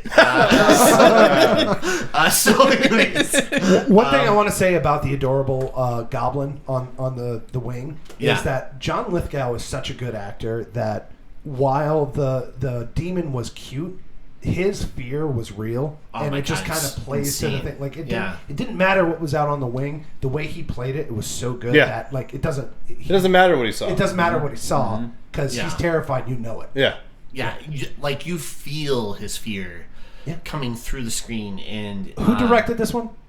George Miller. George Miller. He has a way of this segment, episode, whatever you want to call it, of building anxiety and a feeling from the get-go up until the reveal, and the reveal shouldn't have been as scary as it was, but because of Lithgow, I thought it was scarier than it needed to be. Hey, Yeah. you know what could have been a really interesting way to approach this?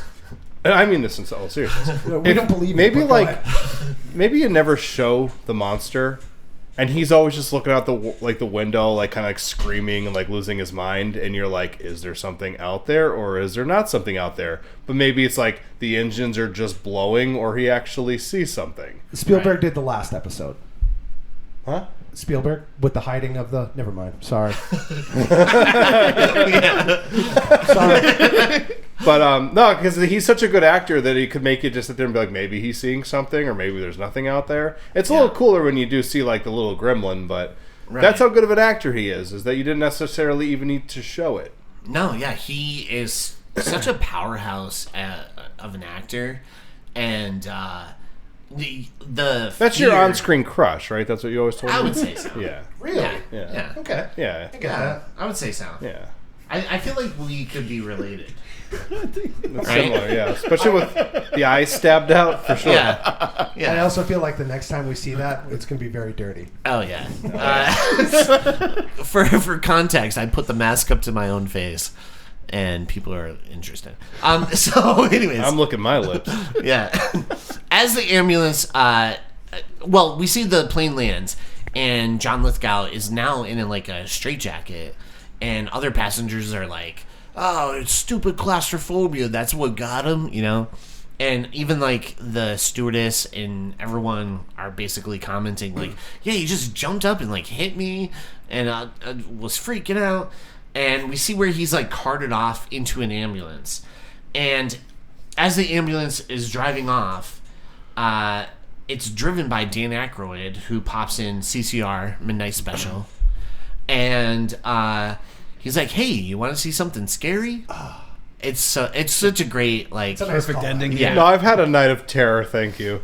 right like That should have been a response. He's like, oh, okay, thought maybe you'd want. I'll save it for the next guy. Yeah, I'll save it for the next guy that gets in my ambulance. Don't worry, buddy. It's all good. But no, what a nightmare for John Lithgow to go from like one terrifying creature to another. Dan Aykroyd. No, but Dan Aykroyd is so awesome in this movie. It's pretty good. Yeah. I kind of miss him because he doesn't really act much anymore, and he's such a He's busy spending all of his money. I know he's so good. He Like hasn't as a even touched dramatic his actor Ghostbusters too. cash. I Probably believe not. That sounds something like he would do that. Yeah. Yeah, he's such a cool, interesting guy to begin with, but I like his dramatic work. Like I loved him in My Girl. I was gonna say My Girl is such a great so flick. good. Cannot do without Harry's wild about me. Remember that? That was a good movie. But overall, this movie rocks. It is so good. I absolutely loved it. I feel like all the segments are really strong. I feel like the last two are definitely my favorite. But I do appreciate Kick the Can a lot now more than before. But like if it was a kid EJ, he would be like, "Oh, the last two segments is where it's at." So there's multiple producers, correct? Or Directors. multiple directors. Right. Who is the producer? Who was there an overall director? Because here's what I'm going to say is the way that they paced this out, the way they put the episodes in the order, I thought was perfect. Yeah. Like I wouldn't like. Would you switch anything? No. To put one before another because I thought that was. I noticed. I was reading the credits, and it looked like everybody had like their own like cinematographers, their own Yeah. editors, and like. No, I think it's structured very well. Even like having like the kick can sort of being in like the lull of the film. You know what I mean? Because it's like you don't start it with that one. You certainly don't end it with that. So I feel like where everything's placed is really well. And the John Lithgow story is the absolute perfect It's a one great to end climax. with. Yeah. It's so good. How about you? So, like, revisiting it, like, you absolutely loved it again? Oh, absolutely. Absolutely. And not remembering the first episode like you guys. Right. We're sitting there watching. I was like, oh, ouch. Harsh. Yo. Yeah. Okay. Yeah. Okay, what's going on here? Yeah. But just reminiscing. Actually, me and my girlfriend were actually talking about old stories of when we watched it when we were kids. You know, Yeah. and it was good. It was definitely reminiscent. It's just fun. I love short stories too. I like quick ones. Creep Show. Creep Show. Yeah, absolutely.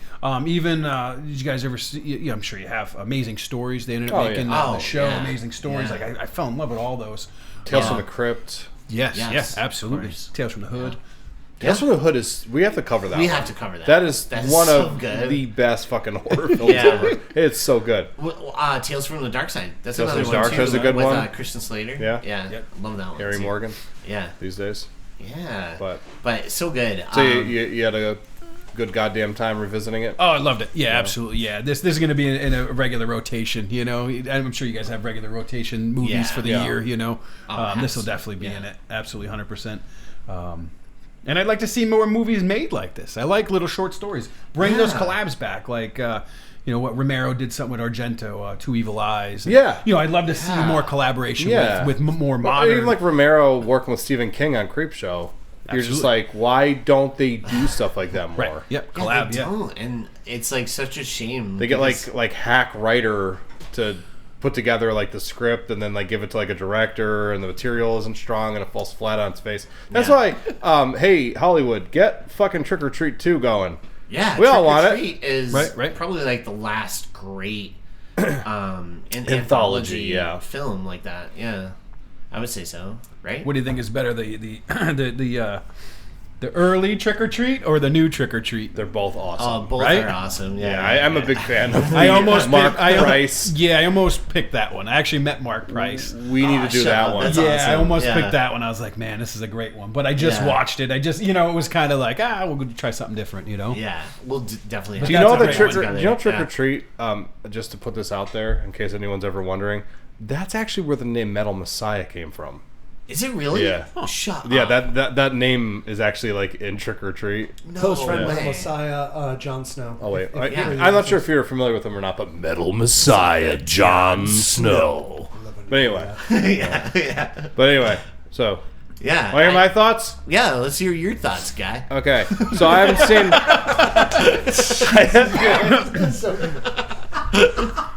I have not seen this movie since I was a kid. Yeah. And honestly, I was kind of like, what's this going to be like? Because I had like vague memories of it. And it was actually like a great time for me to watch it. Because like that first story is a punch in the face. Absolutely. Like it is so good.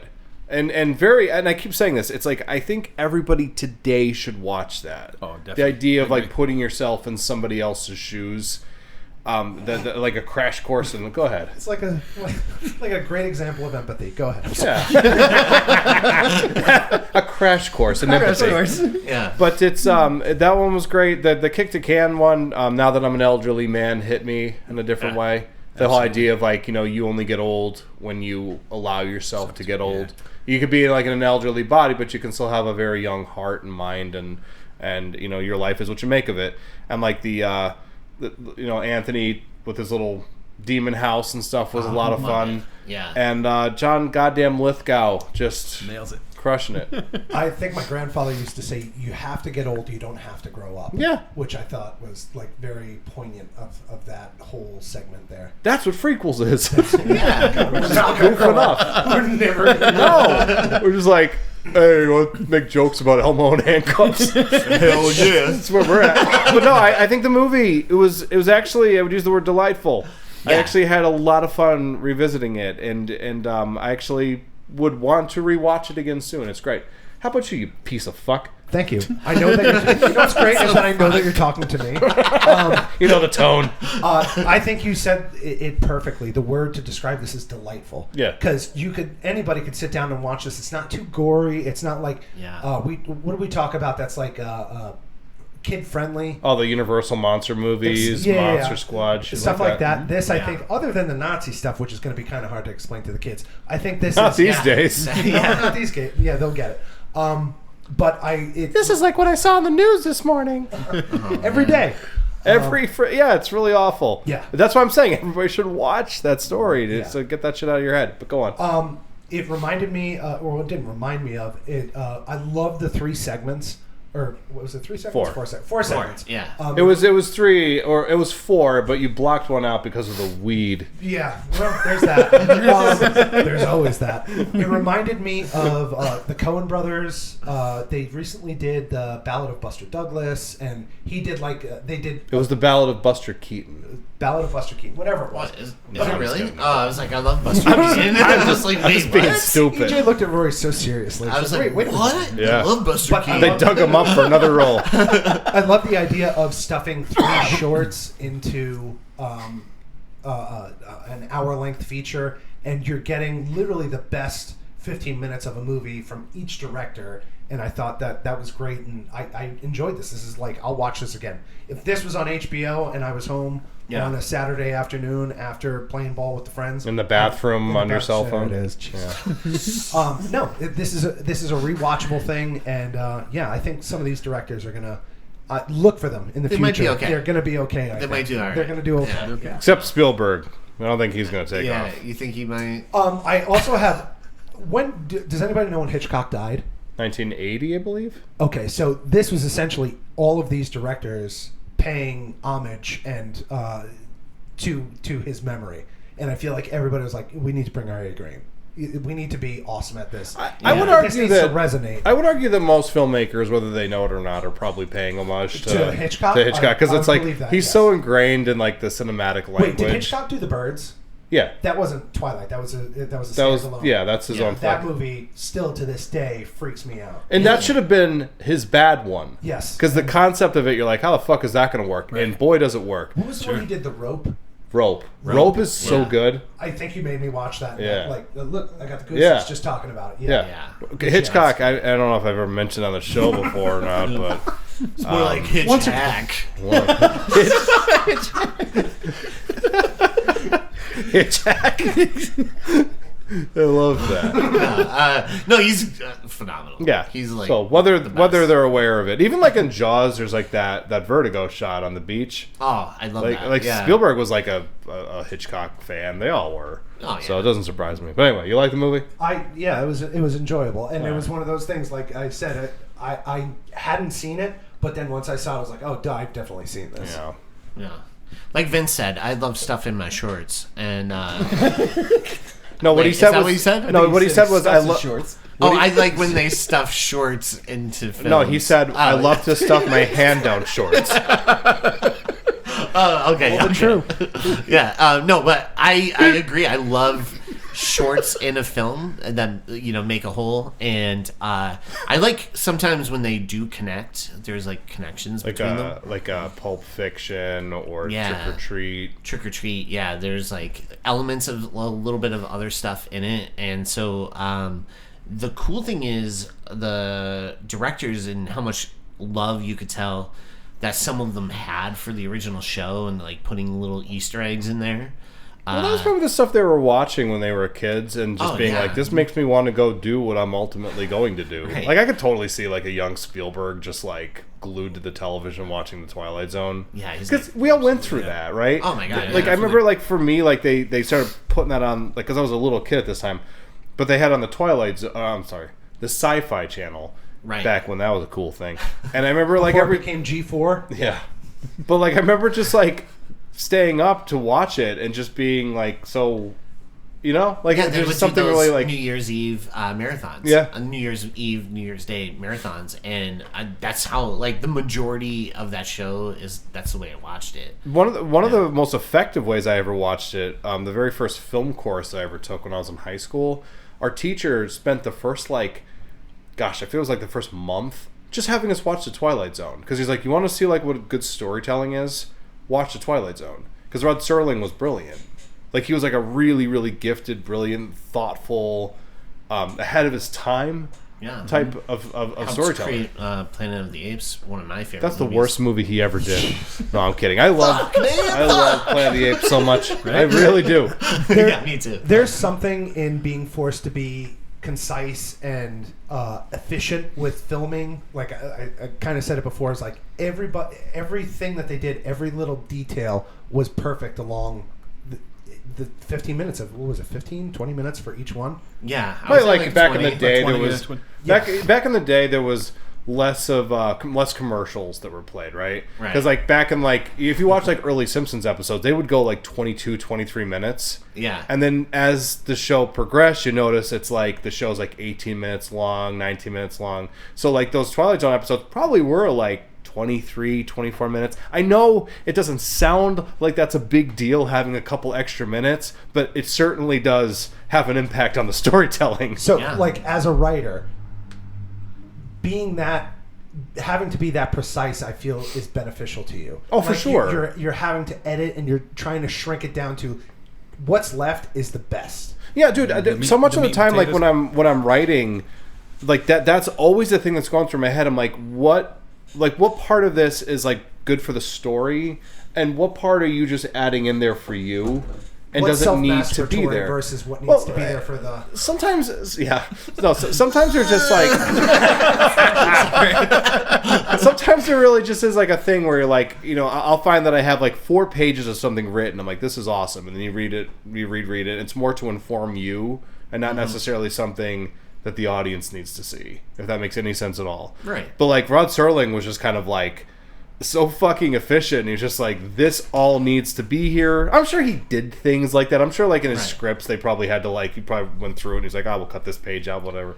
But I think he was really good at streamlining. Yeah. Like getting that idea. Like, okay, this is as much of a setup that they need to get an idea of what this world is and who this person might be, and then goes right into that story. yeah, Yeah. it's incredibly efficient and just like a great thing for anybody who wants to learn about storytelling. Watch the fucking Twilight Zone. Yeah, You know? it's so good because you would have like half-hour episodes that, well, like you said, probably like 24 minutes, really, that are so impactful. Like the Monsters of Maple Street. Yeah. I think that's it. That story will stay with people forever because it is just like, oh, their power's on. They must be behind this, and like they're all like freaking out, and it's all paranoia, and that's only like a 24-minute episode. Like that's insane. You and I talk about this a lot, being like big horror movie fans. Like Rod Serling understood the idea of having there be like social issues, like commentary on yes. society, and and making it like buried within like a fun horror story. Yeah. Right? Yes, So it's like absolutely. you're entertained by the scary situation, but underneath it is like this Romero level social commentary, and you actually like learn things from it and take things away because it's all touching on the fundamental aspects of what it is to be human. Right. Yeah. And and like the fears that we have as people sometimes, which It's all very relatable. Absolutely. Yeah. Like, you related really hard with that first story, I know. I did. You were that 100%. Oh no, Vince. And true to Freakquels, we have a good point going, and we ruined it. But let's move on to emojis. Yeah, so one thing we like to do is rate the movie with emojis.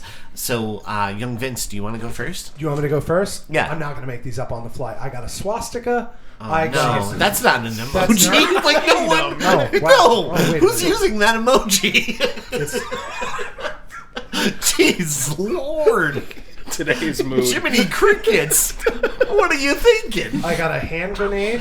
Okay, that works. I got a bunny rabbit, a top hat, and That's good. then I got a plane. Okay. Yeah. I got that's questions about the first. good. Your first emoji. First of all, I feel like this is the coldest we've ever been in here, right? Like, it's pretty chilly in here. Oh yeah, like temperature. I actually saw a story today of there's this mother who went to a casino and she had her 2-year-old and her 4-year-old in the car, and she went into the casino and left her kids in the car without the car on or the heat on or anything like that. And the best part of the story is her last name is Gamble. Shut up. Swear to Really? God. And they're thinking about taking her kids away. The children's services are trying to figure out whether or not they're going to leave the kids with the father, whose name is William Whorehouse. Whoa. What a. Please move on to somebody else. My emojis. What a gamble she took going into that casino. I didn't work on that all day long, but go ahead. Johnny Whorehouse. Johnny I don't Whorehouse. think we're leaving you with these kids. On first base, Johnny Whorehouse. You see all the dads. Why can't I have my kids? You see all the dads in the baseball stadium going, I gotta talk to that kid. See what's going on there. They say your last name has some indication of an occupation. Yeah. Anyway, I'm sorry. I got some dogs because there were some woofs in the first get there. story. Gotta get to 'em. Yeah. There was a cat, a kitten, a parakeet, and that's in there. There's also, I got the transforming kitten into cat emoji. That's pretty cool. I got a squirrel. Uh-huh. He was neat. The squirrel was really good. He was real good. There was a goldfish and like a bunny in there. That was cool. I got an airplane emoji What? For what? because there was a plane in the Oh, yeah, film, that's right. and it was getting all torn up by some sort of monster, a gremlin, if you will. Oh. And Joe Dante directed the wrong story. That's a joke. But anyway, that's all I got. I don't give a fuck. Wrong story, Dad. wrong kid died. All right. Would you like to go? You first. Jay? Okay. Yeah, you All go right. first. I'm still thinking. Dealer's Mine are choice. pretty quick. I just have a Did you plain- also have a swastika? I have 14 swastikas. I counted all the German soldiers in this. Wanted to make sure they're all represented.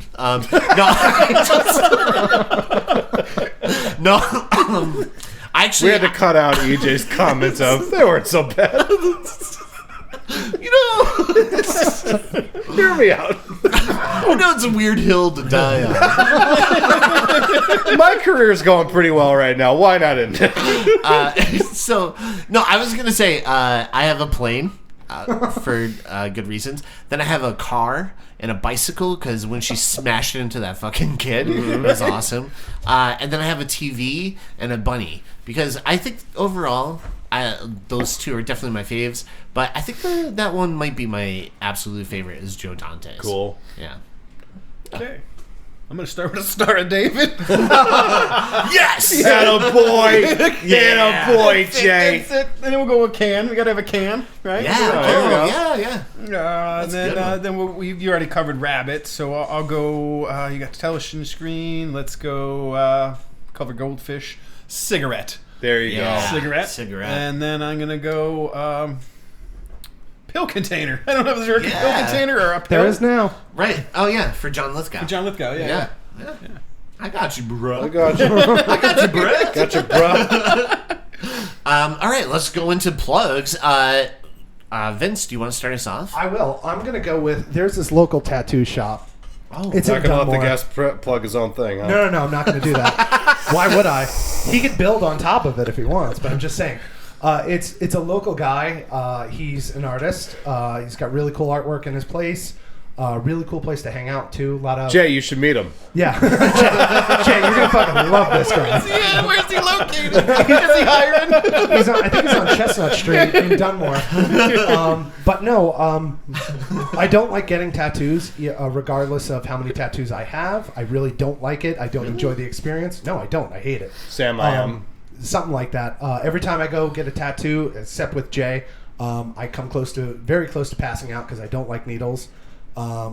He's a cool guy. I like hanging out with him. I like his girlfriend. We're friends with her since I think I was like 18. I've known Megan. wow, really? Yeah. So you guys known each other for a long time? No, I've only known Jay since my first tattoo with him, but I've known Megan. Since I was like 18 or 19. But you warned Megan about Jay. I did. I tried to. She didn't have anything to say about it. But no, go check out his shop. He usually runs a special in December, which is he's giving away free money. So coming up this December, if you're listening now, he'll do $100 for $100 and you get $150. That's for Black Friday. Black Friday. It's awesome. So Black Friday, everybody now, mark your calendar. Go see Jay.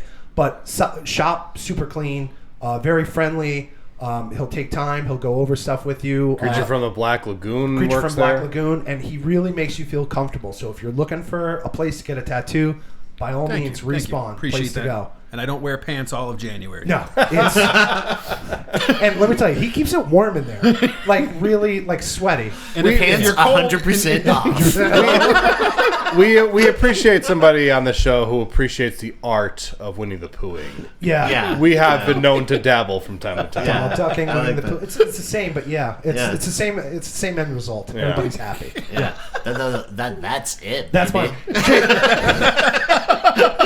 Jay, do you have anything to say about Respawn Tattoo? it sucks. Condemn Don't it. go there. It sucks. So I kind of covered some of the basics. How about like you have an IG, you got a Facebook? I do. How can people find you? Everything is on www.respawntattoo.com. I'm also on Instagram. We're on Facebook. We are on. That's it. Just All your those two. socials. That's all the socials. Yeah. Just I'm pretty not good with that stuff, you know. But those two are pretty strong. The website's pretty strong. And something I'm starting in the new year is that I'm actually gonna be selling collectibles. Oh, cool. Primarily very cool. horror movie one sheets. Oh my God. Some autographed, some not autographed. Old toys, horror based stuff. So that's coming up. Maybe you soon. could send us one and we could We're gonna put be it in there. our notes for the podcast. Yeah. So Jay's cool. Jay rules. Jay's real cool. Old model kits, you know. The I usual got nerd stuff, lightheaded you know, when you said all that. Yeah. So, I love that. I've been collecting a lot of stuff and keeping it, kind of hoarding it. A lot of autographs, a lot of one sheets lately. So yeah, so that's gonna. I'll let you guys know when that kicks off, and So we can gosh. rate it. Yeah, we're Totally. totally rating it. Yeah. Friend of 'Cause the- I'm a collector as well. Me too. Okay. Of course. All right. Yeah. A friend of the work. show, Shane, is going to lose his mind. Oh, when he sees shit. it. Oh, Yeah. Shane. Yo, Shane's the gonna lose three it of us too. should come and just Yeah, ransack we're it. gonna- Yeah, absolutely. And then we'll check out your collectibles. Local tattoo artist dies. I might take your employee. Just in case. Creature, you're coming with me. Jay treats me well.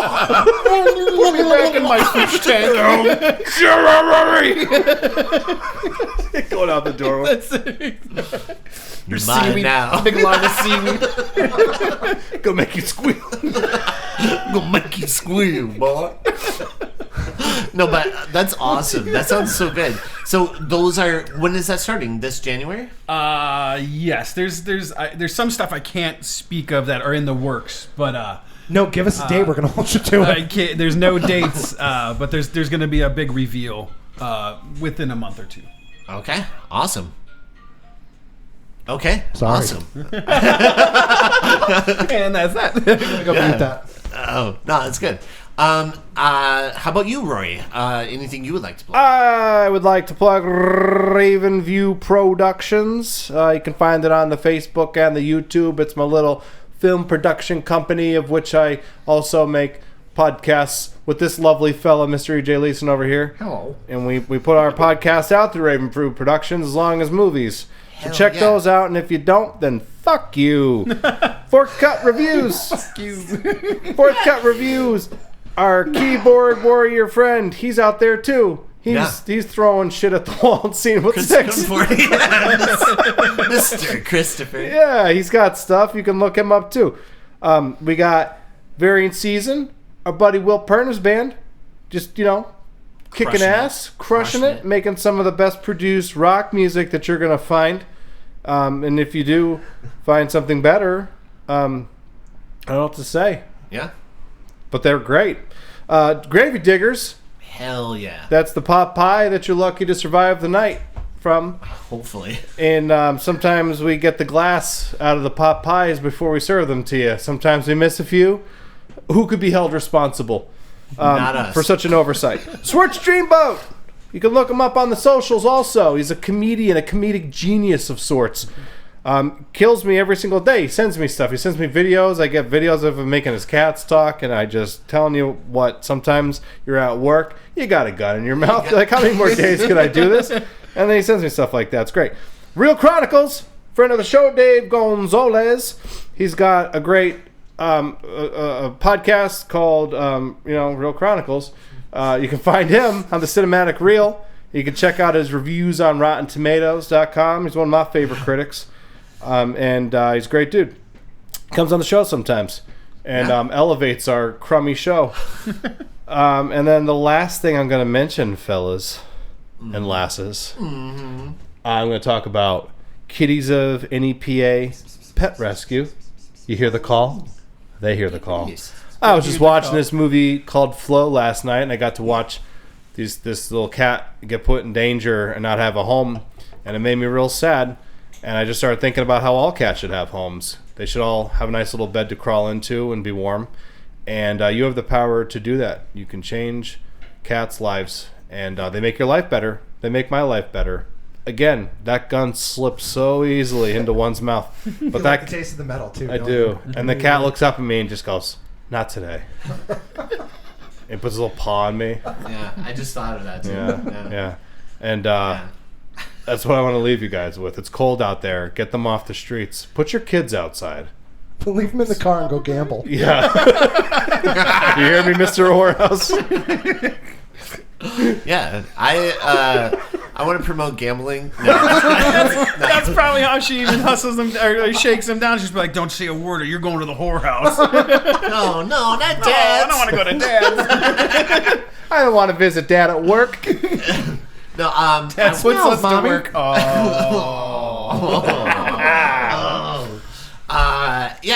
I'm just gonna plug a couple things really quick. 3 Jack's Burger Bar. What's Never the heard burger of of the month? Oh, right now? Yeah, Port January. Authority. It's the Port Authority. 6-ounce beef patty, smoked barbecue mayo, beer braised brisket, deep fried bacon, mac and cheese. It doesn't matter because this episode's going to air afterwards. No, it's January. It's still January. Disregard his comments. Yeah, Yeah, it's they don't listen to me anyway. It's all It's good. Janny. Janny. Yeah, so it's all good, baby. Yeah. Got a big game. People this not Thursday. listening to you. At least you got that right. That's not going to make it, but this Thursday's going to be a madhouse. Tomorrow, I'm terrified of tomorrow. Oh God. Penn State, Notre Dame. It's going to be a shit show. Yeah, that's gonna be Is insane. that hockey? Yeah, it's Yeah. something like that. Yeah. It's a game I always want to play with EJ and Rory. Is this a professional sports team? And I know that. Wait. Aren't those professional kick the can players? Yeah. Basically. But we're Basically. also just saying we're also opening up pre-sales for Super Bowl Sunday for sliders and wing bite combos. Ooh. First 10 people are going to get a free 3 Jacks hat, and it's going to be $5 off. And 3 For- Jacks. What was going to be your new slogan for Three Jacks? Oh, I want to go with "You can't beat our meat," but then you came up with something a little bit better. 3 jacks. Let us jack in your mouth. I don't think we can use that, but I like it. It's got a nice ring to it. It tells you what we're about. You know, that's pretty good. Pretty good, isn't it? Yeah. Yeah, it just like goes right in your mouth.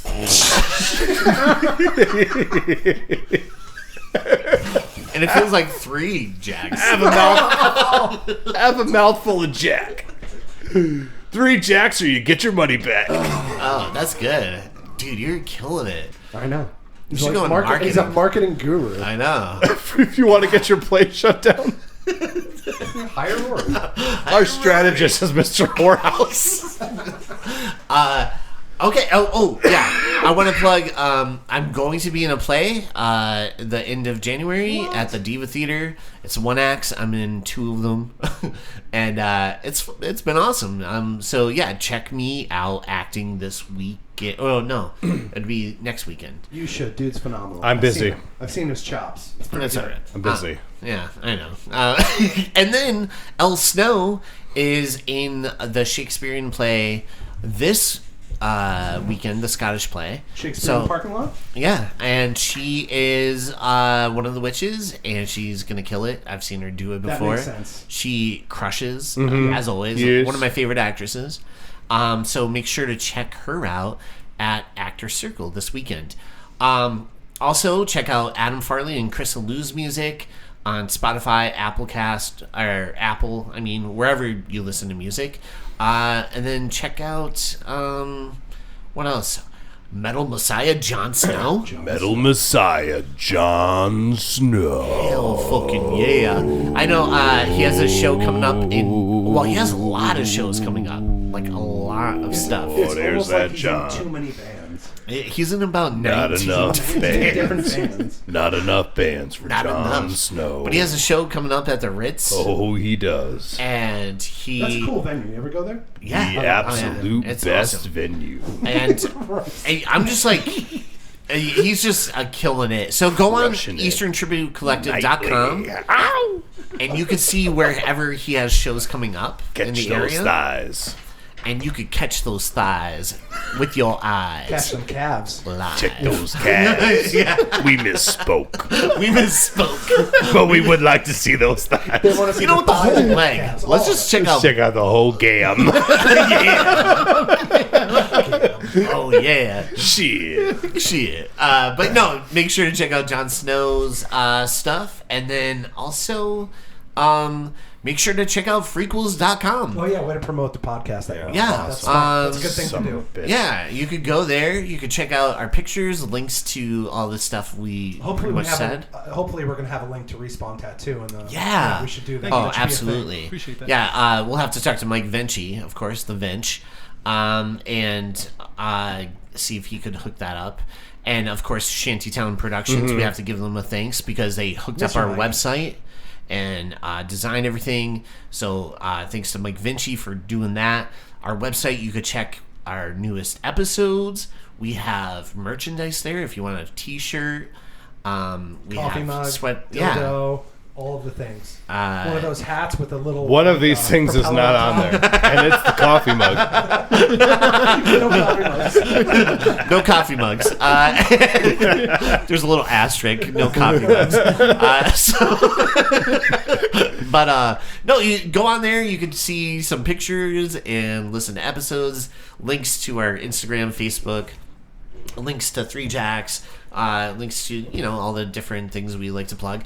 And with that being said, thanks to our guest Jay for coming on. Make sure to come back. Please come appreciate back. it. Oh, I love Please it. come This back. is so fun. Yeah, absolutely. Yeah, This is great. please come back. You were I hilarious. feel that my knowledge of movies is very insignificant with you guys, though. Like No. it's a little daunting. You know, You have a real life. You have a You business. have a job and things to worry about. This is what happens when you live a life like us. We're rebels. rebels. No, thank you so much for coming on. Oh, amen, I man. had such a Thank great you. time hanging out and talking with you. I had an okay time. Yeah. And Okay, yeah, just okay. you were hilarious. You have to come back. Yeah, man, you were We'll make it awesome. There's a lot of laughs Yeah. in this Yeah. A one. lot of laughs. Yeah, a lot of good stuff. And but no, thank you so much for coming on. Make sure to come back anytime you want. And thank you for everyone listening at home. Thank you guys tuning in every week and making us, humoring us with your, thank you for sharing all our episodes. There's so many people. We have like a little frequel army going on who always share our stuff. Yeah, frequents. And it's amazing.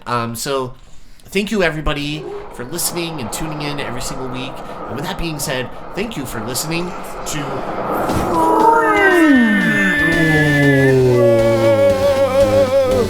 There's something on the way. Something. I need more drugs. Squatch and Squatch and I are coming this summer.